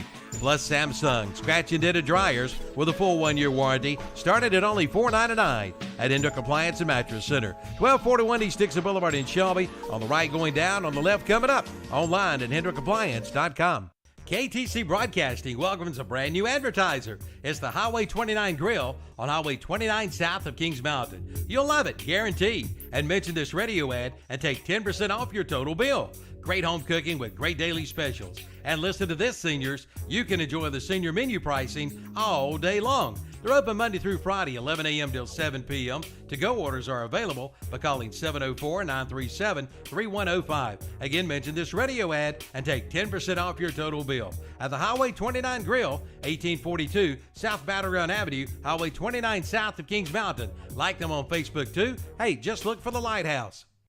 Red hot summer saving deals are waiting for you at Classic Volkswagen in Gastonia. Now get 2.99% APR financing for 60 months on certified pre-owned Volkswagen Tiguans and Jettas. Also 0% financing for 36 months on the remaining 2021 Volkswagen Jettas. And walk in, mention this ad upon arrival, and take $1,500 off the new 2022 Volkswagen Cross Sports and Volkswagen Atlases. At Classic Volkswagen of Gastonia, 4417 Wilkinson Boulevard. Online at classicvwgastonia.com. It's one of the biggest sales of the year, the huge Father's Day blowout sale at the Great Outdoors in Cherryville. Get a free gun case and ammo with the purchase of any AR-15. Take 10% off all knives. Take 10% off all King cookers. Take 10% off all King cookers. And get a Sig Sawyer scope and a rangefinder, both for $239. Plus a $25 manufacturer rebate on the Taurus G2C and G3C handguns. Sale ends June 18th at the Great Outdoors, Highway 150 east of Cherryville. Online at teamgreatoutdoors.com and like them on Facebook too. Pro Wellness Family Chiropractic in Lincoln now offers dry needling. What is dry needling, you ask? Dry needling helps the trigger points in the muscles, tendons, and ligaments. And now the doctors at Pro Wellness Chiropractic in Lincoln are certified. Come by and talk with them how dry needling can help you feel better. See the new Pro Wellness Family Chiropractic in the new location at 644 Clark Drive in Lincoln. Online at prowellnessnc.com and like them on Facebook too. And we're back with the guys. And once again, reminding you, hit Shelby. Yeah. Shelby Heating and Air bringing you Saturday morning sports talk. Give them a call, 704-487-7877. Check them out online, shelbyheating.com. Especially check out their special offers. They've got coupons at their website. Once again, that's shelbyheating.com. Or give them a call, 704-487-7877. And now on to Major League Baseball, before I forget, the suspended Trevor Bauer has a $35 million salary. The Cleveland Indians have a $68 million payroll. So literally, Trevor Bauer's salary is more than half of the entire Cleveland Indians payroll. And he's not playing. And I will say this, and the total Dodgers payroll is $260 million. Indians defeat Dodgers last night, 2-1. I did see, I was watching a few things, or reading a few things, not watching a few things about some of the lower teams. You're talking about salary. Baltimore was one that has come up in the discussions. They're having a little bit of a owner dispute, kind of going under the radar. Their brothers. One brother wants to move them to Tennessee. Have you heard this? Yeah. There's been the Indians was now the Indians are supposed to get a new minority owner. I think they're going to approve it, and is basically going to say that the Indians have been notorious cheapskates, and now they've got a new minority owner who's going to put a little bit more money into the organization. Just go after some free agents, try to sign some guys. Yeah. So that I got to read a little bit more into that on the Indian side of things. Yes. And then there was talk beforehand, before the Progressive field was renewed, that it might be the Indians moving to Nashville. Yeah. But Nashville wants a team. Mm-hmm. I don't know if you want to do that in Tennessee, because the Braves are really the regional team. Yeah. So, I mean, I don't know if that's a great idea. I mean, it might could work, but they're probably looking for the size of the city. Yes, but Baltimore's went way down. But Nashville is like a fast-growing city. But I would say that it's similar to Charlotte, where you've got a fast-growing city where everybody is from somewhere else. And I don't know if that. I mean, if you look at the Panthers now, if the Panthers are winning, the stadium's filled. But the Panthers aren't winning. Nobody. That's like the USFL, Tom. Yeah, I mean, Terry. they don't really. I don't know. I don't know how good an idea it is to do. I might be wrong. I'm not studied it. I mean, I know you got marketing whizzes that got PhDs from in economics and all this stuff, and they crunch all the numbers and say this city will work. But I'm just saying, I've lived in the South for a long time, and it is the Atlanta Braves which dominate. And then you have a lot of transplanted people from the Northeast, and they're still Yankees fans. And then we have Cardinals fans, because back in the day, the radio station, would filter the Cardinals down and here. That would be the other Southern team. So I'm not saying that it wouldn't. Marketing-wise, you mentioned marketing-wise, because they could have a really cool stadium in Nashville if they set that thing up. Oh, yeah. Music style, yeah, but it's like me, and I question the Raiders in Vegas too. I don't know how well that's going to work. How's it going to compete with everything else that's there? And Vegas is another city where a lot of Vegas up too, because they're talking about Oakland. This was in the article. Oakland may be going to Vegas. The A's. Really? Would that not be? They've got one of the lowest payrolls in baseball. So you're still right on the track with what the article was talking about. It was talking about Baltimore. So what happens is, you talk about that revenue sharing and stuff like that. So they get $100 million. Every team gets a $100 million check written to them first of the year because of TV revenue. And you've got, let's say, Baltimore. They said Baltimore had a payroll of $25 million. And that's what, when you was mentioning. No, it's higher than that. Was it higher than that? Okay. Baltimore's payroll is the lowest in Major League Baseball. I knew it was the lowest. $45.5 million. So they get the check. They're already paid, and So what's you got happening? $55 million extra. You mentioned it exactly. What's happening, Tom, is these lower teams that know they're not going to compete, they're not going to pay these players. They're pocketing this money, and so this is a conversation that's going around MLB. They're talking about moving the teams or dropping them down to 25 instead of 30 or 32. They laid out some teams that contracting. Contracting. Some teams, and it surprised me.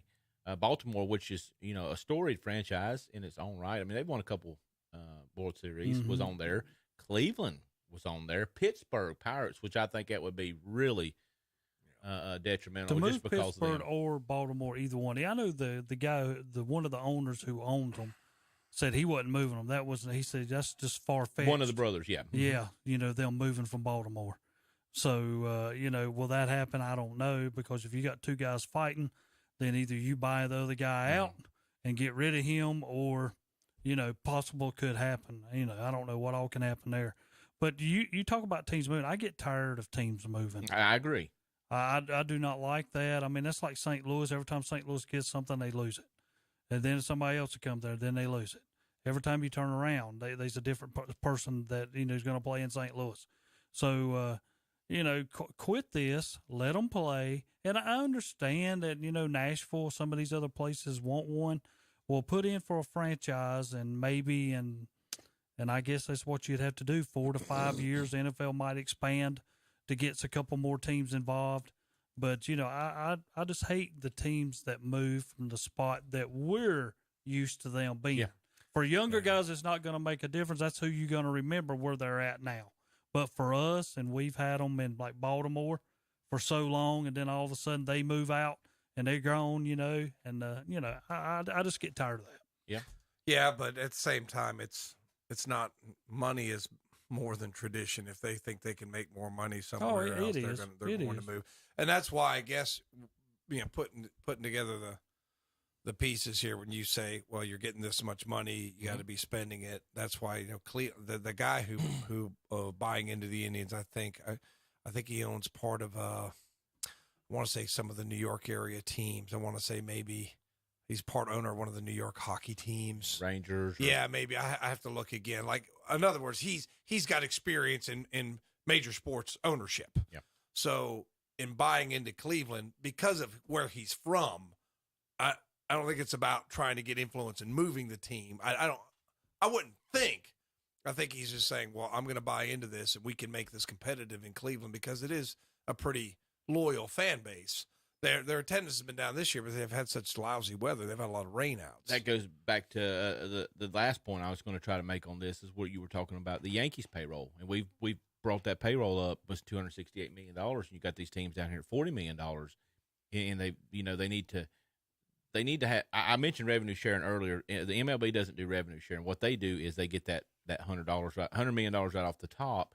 If they could take this money and disperse it out evenly, and so we don't have these top heavy teams, and get the Baltimore's more competitive, get the Cleveland's more competitive, get the Pittsburgh Pirates back what they were in the early 90s and stuff like that. When they had Stars, Joel Parker, yeah, and all that. Bonds, Andy Van Slyke, yeah. And you sitting here going, your fan base will come back. You'll start putting butts in seats a little bit more, and then once you start doing that, they're going to pay even more money to put you on the television. TV games start getting watched. Yeah, again, so. I would say that if you're getting that, why isn't there a rule that you have to spend at least $75 million on player salaries? A percentage of it, because you have to pay a percentage of it on player salaries. People in their fan base. Yeah, I definitely think that there could be more. If you're going to give somebody that much money, there's got to be some strings attached. And I don't know if there are. I mean, you're just basically saying, here's your money. What the article said, that they were pocketing the rest of it. Yeah. So there's not enough regulation on what you can do with the money. There may be some, but there's not enough. So increase that and make them spend money on the salaries to make the teams more competitive. I mean, they got $60 million, $45 million, they got $60 million they're sitting on at the beginning of the season before it even opened the doors of the stadium. Yeah. That's a lot of money. And we talk about trying to make things competitive, trying to get butts back in seats. So it was just interesting. I was going to bring it up to you. So we get on the standings a little bit. We was talking about it a little bit before. The Braves are on were on a 14-game winning streak. They got beat by the Cubs last night, 1-0. The last time the Braves had a 13-game winning streak back in 2013, they got beat by the Cubs, 1-0. That's interesting stat. They did make up some ground. They did make up some ground. They're 5.5 games back on the Mets. They were in the 10 to 12 games back last week. St. Louis still top in the Central. They're up 1 game over Milwaukee. San Diego is a half game up on the Dodgers in the NL West. We look at the, there was a big, what was the coach for the Angels that got fired? Was it Madden? Is it Madden? Madden got fired because of their losing streak. They're still losing. They're 3-7. Yeah. After he is fired. So obviously the coach wasn't the problem. They have went from first all the way down to third. They're 11 games back after being the leader in the AL West. But you know who's one game back? That was where I was going with it. Yeah. Cleveland is 8-2 in their last 10, and they beat the Dodgers last night. Just glad y'all. I'm telling you, I had never seen an expansion team play that good in the first year. Their first year. Yeah. Shut up. Do you see this? JP, do you see this? JP said that Tom was our Burns guy, and I was thinking, no, he's our guardian. Look. Yeah. I'm so sick of it. If you weren't a good Christian man, I'd punch you in the face. But I'm just saying. That's all. Like, look. It's just like, look. I remember watching them. I believe it was on Channel 43 when I was a kid. It was the Cleveland Indians. Yep. That's what I grew up with, and the wokesters stole that from me. Okay, I'm not gonna laugh because I'm so you stole part of my childhood in the culture wars, which is kind of and it's like and I know the right and the left are both, the extremes are wacky, and I'm sick of it. So I just didn't think it was necessary. So they're still I'm not buying any Guardian stuff. Although my daughter's trying to get me to sell my Indian stuff, she goes, "Well, Dad, you can get this for it. Now it's retro because you can get because my daughter's a whiz at the online sales." But until they throw dirt in my face, they're the Cleveland Indians. That's who they are. I still remember them being. I was never a Cleveland Indians fan. I was always a Braves fan. But we played them in the '95 World Series, I believe it was. Don't remind me about that. Well, I didn't dislike that team that you guys had. I liked that team. I think Kenny Lofton was the leadoff hitter. Albert Bell back then, yeah. A very well put together team. Sandy Alomar Jr. and it was a fun team to watch because like I said I didn't keep up. But I was a huge baseball fan back in the '90s. They had some good teams in the '90s, just couldn't get over the top. And I remember in 2016 when they lost that series in that crazy game. And then I said, well, I was talking to my friend Trent Marty at work, and I said, Trent, we'll be back next year. He goes, Tom, you don't know when the next time we're going to get back there. And it's true. I mean, it's just hard. And it goes back to did they have the money? Right. Yeah. Is that, do they have the money? You talk about Kansas City. Y'all was 16. Was y'all 15? 15. So 15 and 16. You had Kansas City. That's the bottom feeder on the money spent out. Cleveland, where were they ranking? Tom, did you notice that where they were ranking? Salary? Yeah, they're 28th. So they were definitely down at the bottom. I know Braves are around 8th. We do spend a little bit more money. We might have a little bit more ways to spend money. Kansas City's actually a little higher than Cleveland. Kansas City's at, oh my gosh, let me get my spectacles. Is that Trevor Bauer? No. That's Trevor Bauer's with the Dodgers. Yeah. Kansas City's almost $100 million. And at least you're spending the money that they're giving you, Terry. And they're trying to be competitive. The league average is around $145 million. I don't know what your rookie contracts are worth, so they'll be there that long, and then they'll all leave. If the league average is 145, and they're getting $100 million, they're only have to spend $45 million out of their own pockets to pay. If that's the average. Yeah. Well, the Braves are 9th at $179 million. They need to be winning 13 games in a row. Yep, I agree. Houston, $176 million in salary, and how much are they paying for research and development? Another $20 million to figure out how to cheat and win another World Series. So where are they in there? They're actually first in their rankings. On up there. 9 games ahead. St. Louis is $158 million. And I think I've been to St. Louis. I think you can buy the entire city for about $50 million. I mean, that place pretty bad. I've heard it's pretty bad. I've heard pretty bad. I heard Baltimore's pretty rough. Better be glad Kevin's not here. What's that? Better be glad Kevin's not here. I've been through St. Louis recently, and I don't fear for my life very often. I have a concealed carry permit, and I don't really carry very, very often because I think that if it's dangerous enough for me to have to carry, I don't need to go there. You know what I mean? So it's like I'm going to avoid that place. But I'm going to tell you what, the city of St. Louis, if you do visit there and you do have a concealed carry permit, I would suggest using it. that place is, ugh. But they love their sports. I will say they love their Cardinals. I'll give them credit for supporting their team. And yeah, first place this year. First place. Yeah, I think they got a half game. No, they're a full game ahead of Milwaukee. They're 37-29.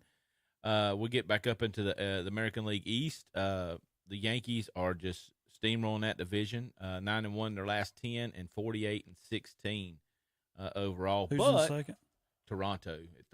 Toronto's got a bad record. They're 37-27, but the Yankees just got off to such a hot start. Their run differential is 140. There's a lot of season to go. What are they, about 70 games in? Close to 80 games in? 65, 70. Yeah. So, I mean, there's still a lot of baseball to be played. I mean, there's still 90 games to be played. So, it's going to be a marathon. And I'm just, when I was watching the Indians here recently, okay, well, they beat Oakland, and it seemed like the Rockies, well, let's see how they do against somebody good. And they did beat the Dodgers 2-1, but if they're going to be competitive, they're going to have to beat good teams 2-1 because they don't quite have enough hitting to go out there and score, 7, 8, 9 runs. But I like their pitching. I think that if they can keep it going, they got a shot at winning that division. They're only, I want to say, one game back. It's a little weird because they've got to make it. They've played less games because they've had such lousy weather. There was some newspaper article about how the bars and things downtown have lost some revenue because the weather's been lousy and people haven't been going to the games. So, but competitive. If you're game out, people are going to go to the games. So hopefully they'll keep it going. We'll see what happens down the stretch. Down in the NL West, you got San Diego that's a half game ahead of the Dodgers, which we know we was talking about the Yankees. They got a huge payroll too, though. That's right. That's what I was going to go with. The Yankees having the top, and I think the Dodgers were 2, or vice versa. But their record. No, the Dodgers, I believe, are the Mets are the top, and then the Dodgers, and then the Yankees. San Diego is 5th. Right ahead of Boston. Well, Boston's $202 million, and San Diego's $217. Boston almost $203 million. What about San Francisco? San Francisco's kind of right in the middle, $153 million. They're holding their own in that division. Behind St. Louis, okay, and just ahead of the Cubs, and it's, so they're near the league average. Texas, Colorado. Even Detroit, as lousy as they are, their payroll's 138, which is slightly below the league average, but they're pitiful. Well, you look at some of these teams, and again, you was talking about competition and stuff like that. I think competition would be really good to get those guys all on a level playing field, very similar to what they done in NASCAR this year with trying to get a new winner every track. Yeah, where everybody can win. Where you just you want to watch the game because you're not, the Yankees are going to win this game or such and such. So we'll get off this segment here. We'll go take a quick break, and then we'll come back and we'll go over some more sports. Not ready for a break yet. So thank you, JP. Thank you, JP, for helping us out there. How many more do we have, JP? We only have one break left. We only have one break left, so we'll save that for about another 10 minutes. We haven't talked about the NFL yet, and you guys are, I know, chomping at the bit to talk about the Deshaun Watson. No, we're not really wanting to talk about him. Going on in Cleveland. You're the one that's in trouble, Tom, not us.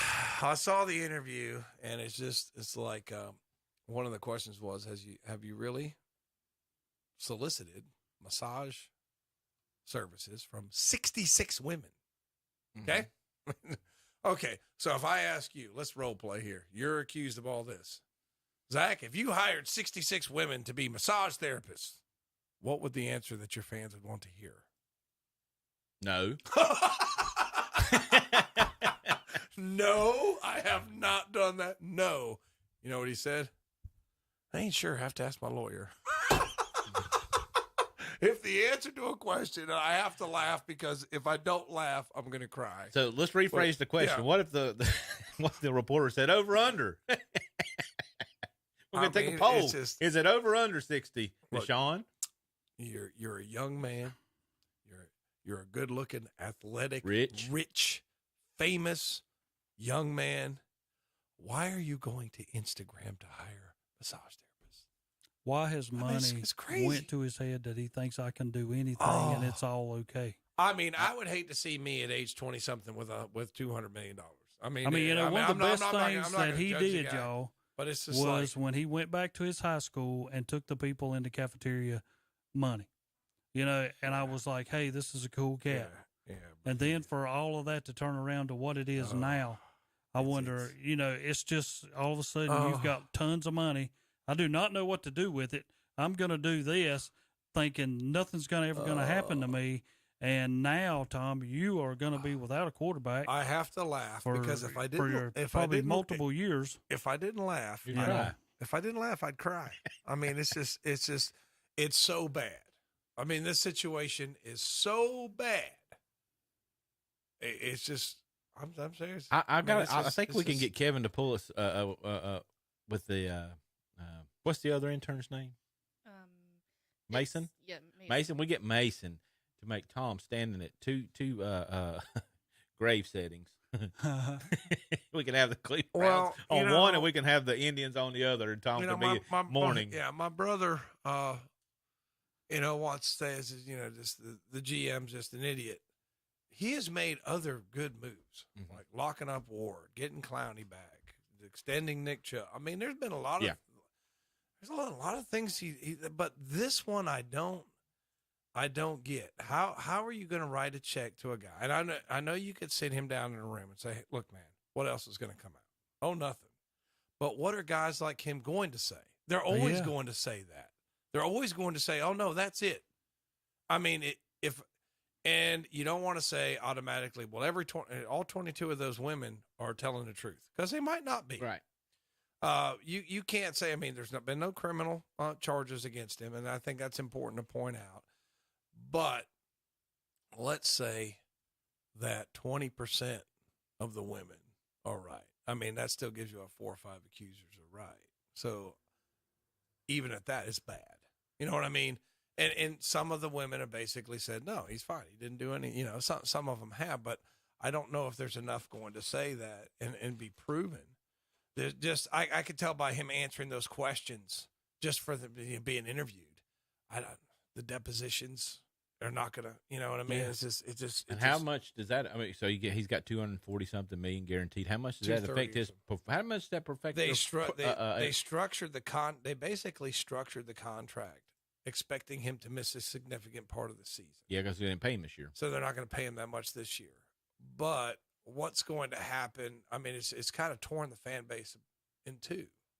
Now, there are people that wanted the upgraded quarterback, didn't like Baker. I mean, I get it. I mean, either, some people aren't going to like him and they want to move on. But you cannot, two things I do not understand. You cannot pay this guy all this money if he's not going to play, and he's going to, even if he does, it's going to be controversial moving forward. Women don't like this. There's a lot of women fans in pro football, and even if most of them turn out to be not true, the optics of this aren't good. It's like, kid, we're sorry. The optics aren't very good. It's really going to be the dog pound. I can't. I can't write you. I can't pay you this much money. You're going to have to go to Atlanta. You know what I mean? I can't pay you all this money. So that, and how can Baker Mayfield still, we're June 18th. Terry, he's still on the roster. I know, but they keep talking about the Panthers. That's all Panthers I ever see. Still popped up on that. All it is, all it is between the Panthers and the Browns is a game of chicken. That's all it is. Mm-hmm. Who's going to crack first? Yep.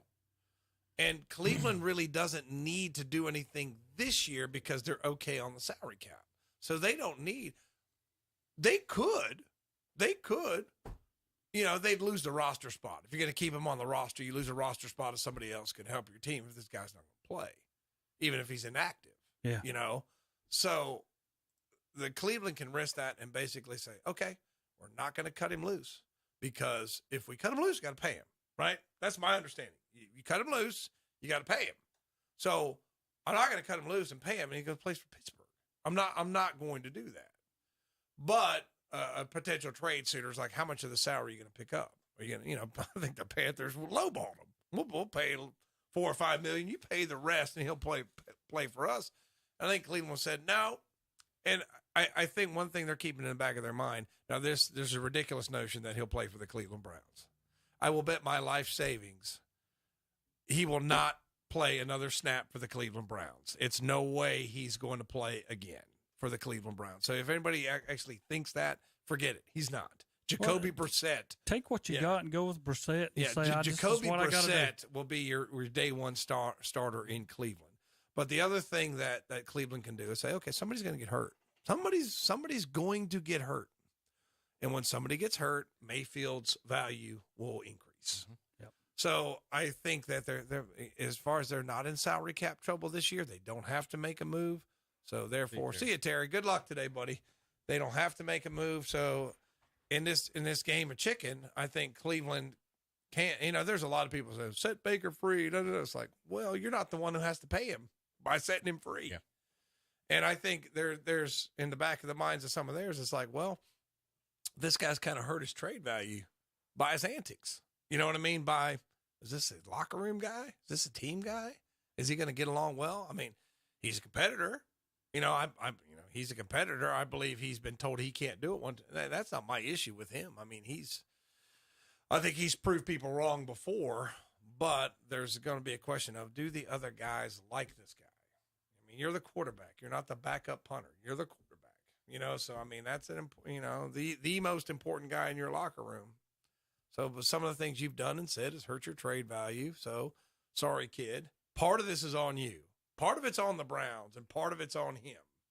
So, I think Cleveland's in a position where they can hang on to him until somebody gets hurt, something happens, and then his value will go up, and they can get back some of this draft capital. I mean, they gave it 3 number 1 picks for Watson, who's not going to play a snap. Yep.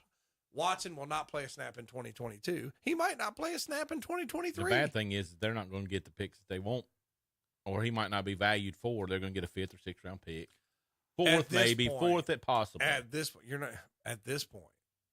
Okay, at this point, if somebody picks up his salary, that's probably good enough.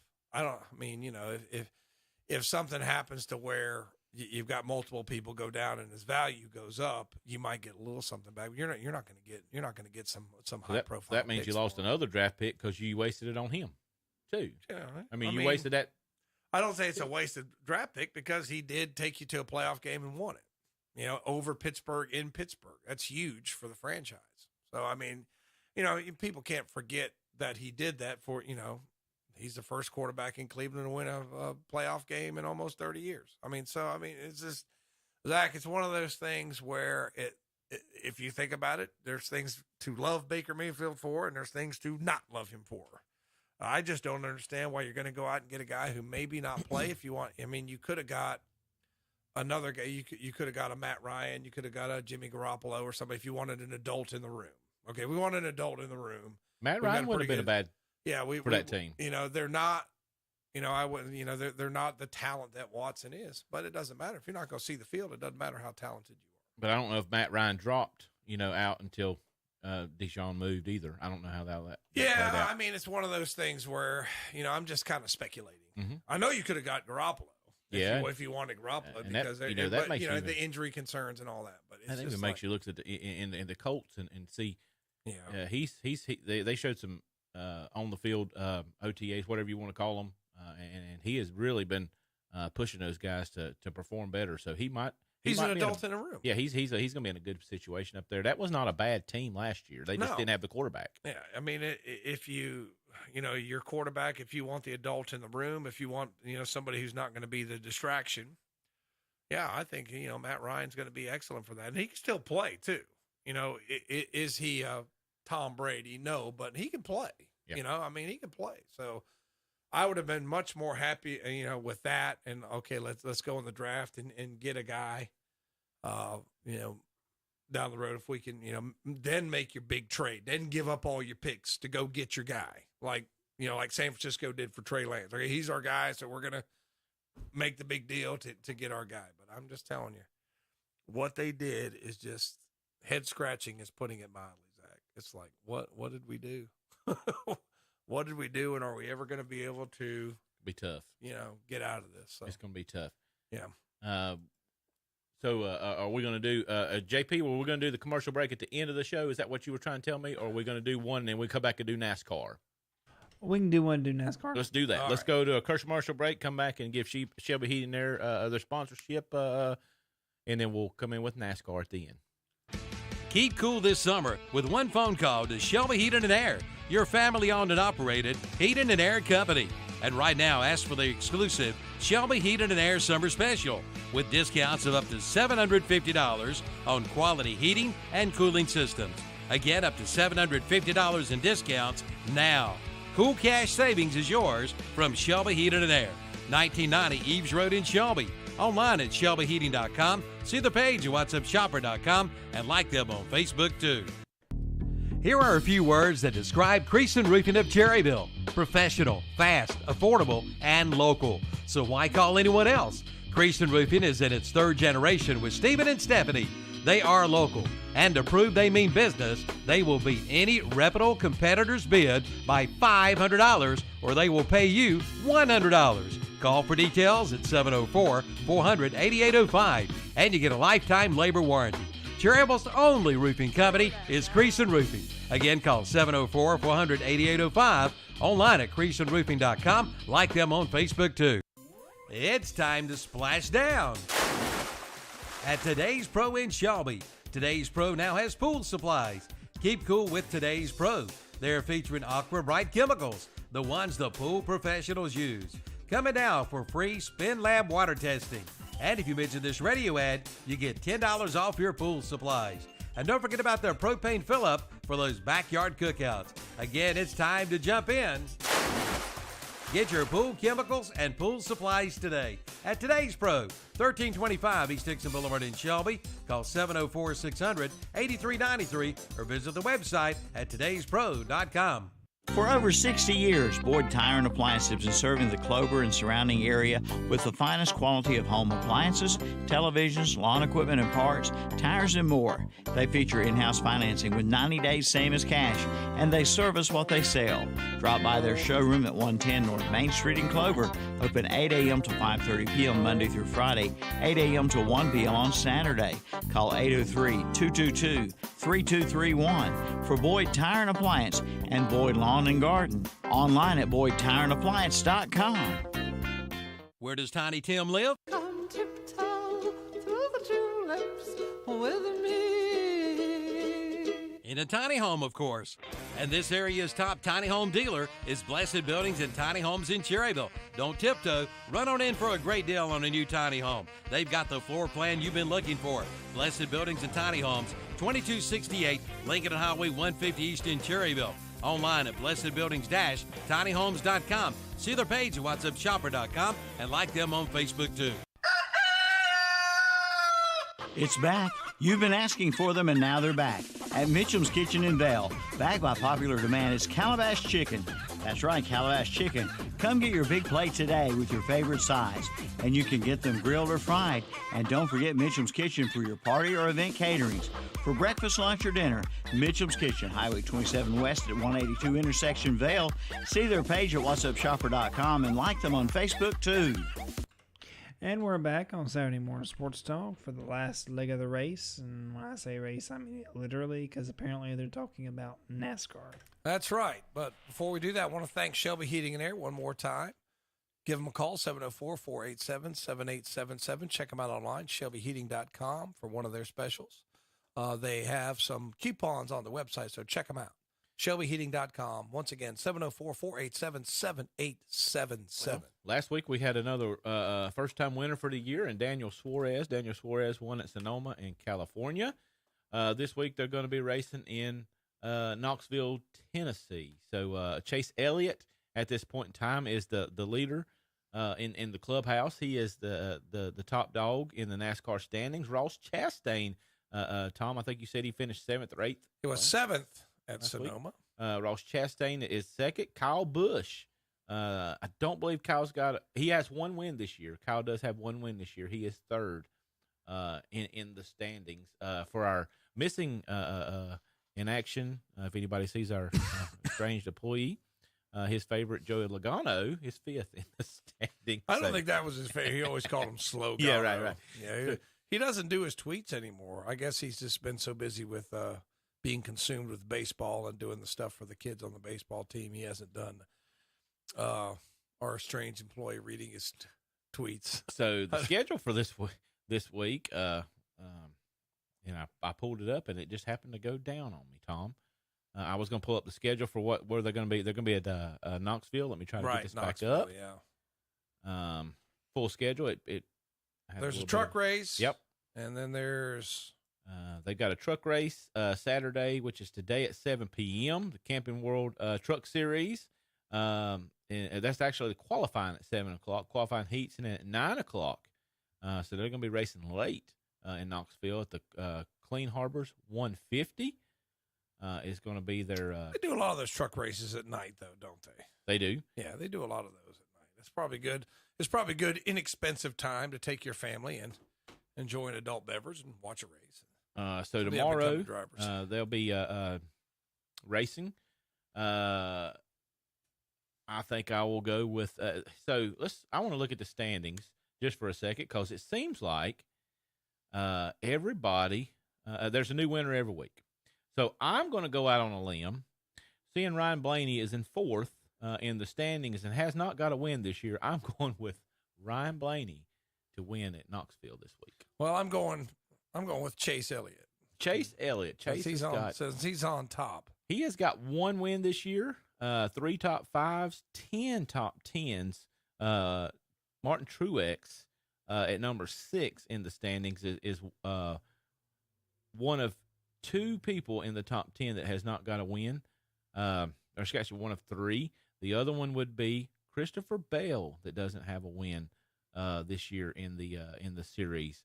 Denny Hamlin, very interesting. Denny Hamlin's 21st in the standings with 2 wins on the season. So Denny's not having his normal year where he kind of stays on top. It's been an interesting year for Denny. And I'm just glad that for Terry, I hope you're listening on the way home, Terry. I'm glad that the man with the most racing wins, Kyle Busch, is 3rd.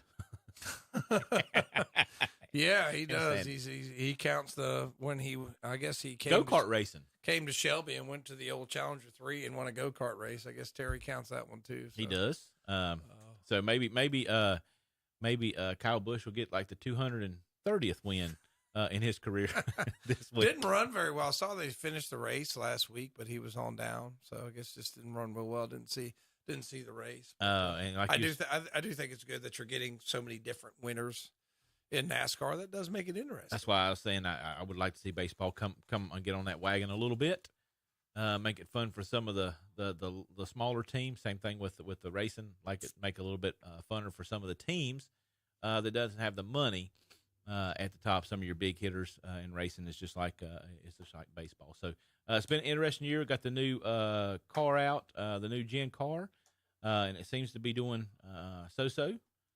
For them, I'm getting used to now seeing the number being right behind the fender well, but I still like the traditional number in the door. So and Terry sent a one-word message: champion. Whatever, Terry. Whatever. Whatever. I don't know if Kevin was listening today. Kevin and those guys, we want to wish them luck today. They'll be playing. I believe it's in Bessemer City. Is where they're at, and I wish them luck on their playoff. Good luck to Coach Pruitt and the 7 and 8 year old girl softball, and good luck to Terry, who's brave enough to go out and umpire those 7 and 8 year old. Hopefully, so it was supposed to be the dew points were supposed to be dropping a little bit today. So hopefully the heat ain't near as bad on them. If the heat gets too bad for you this week, and especially last week, we can always call. Shelby Heating and Air. So thank you for listening to Saturday Morning Sports Talk. Thank you, Shelby Heating and Air, for sponsoring this. We'll be back next week, 8 o'clock. Have a good week, everybody.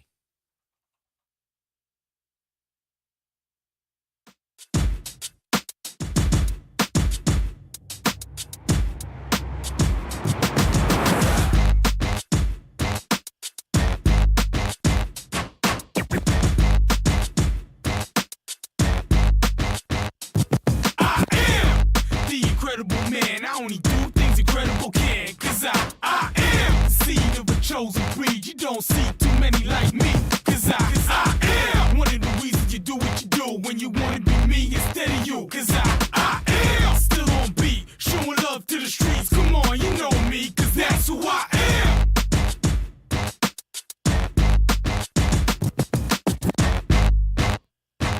WCSL 92.9 FM, W225DL, 1590 AM, Cherryville, Gastonia, Kings Mountain.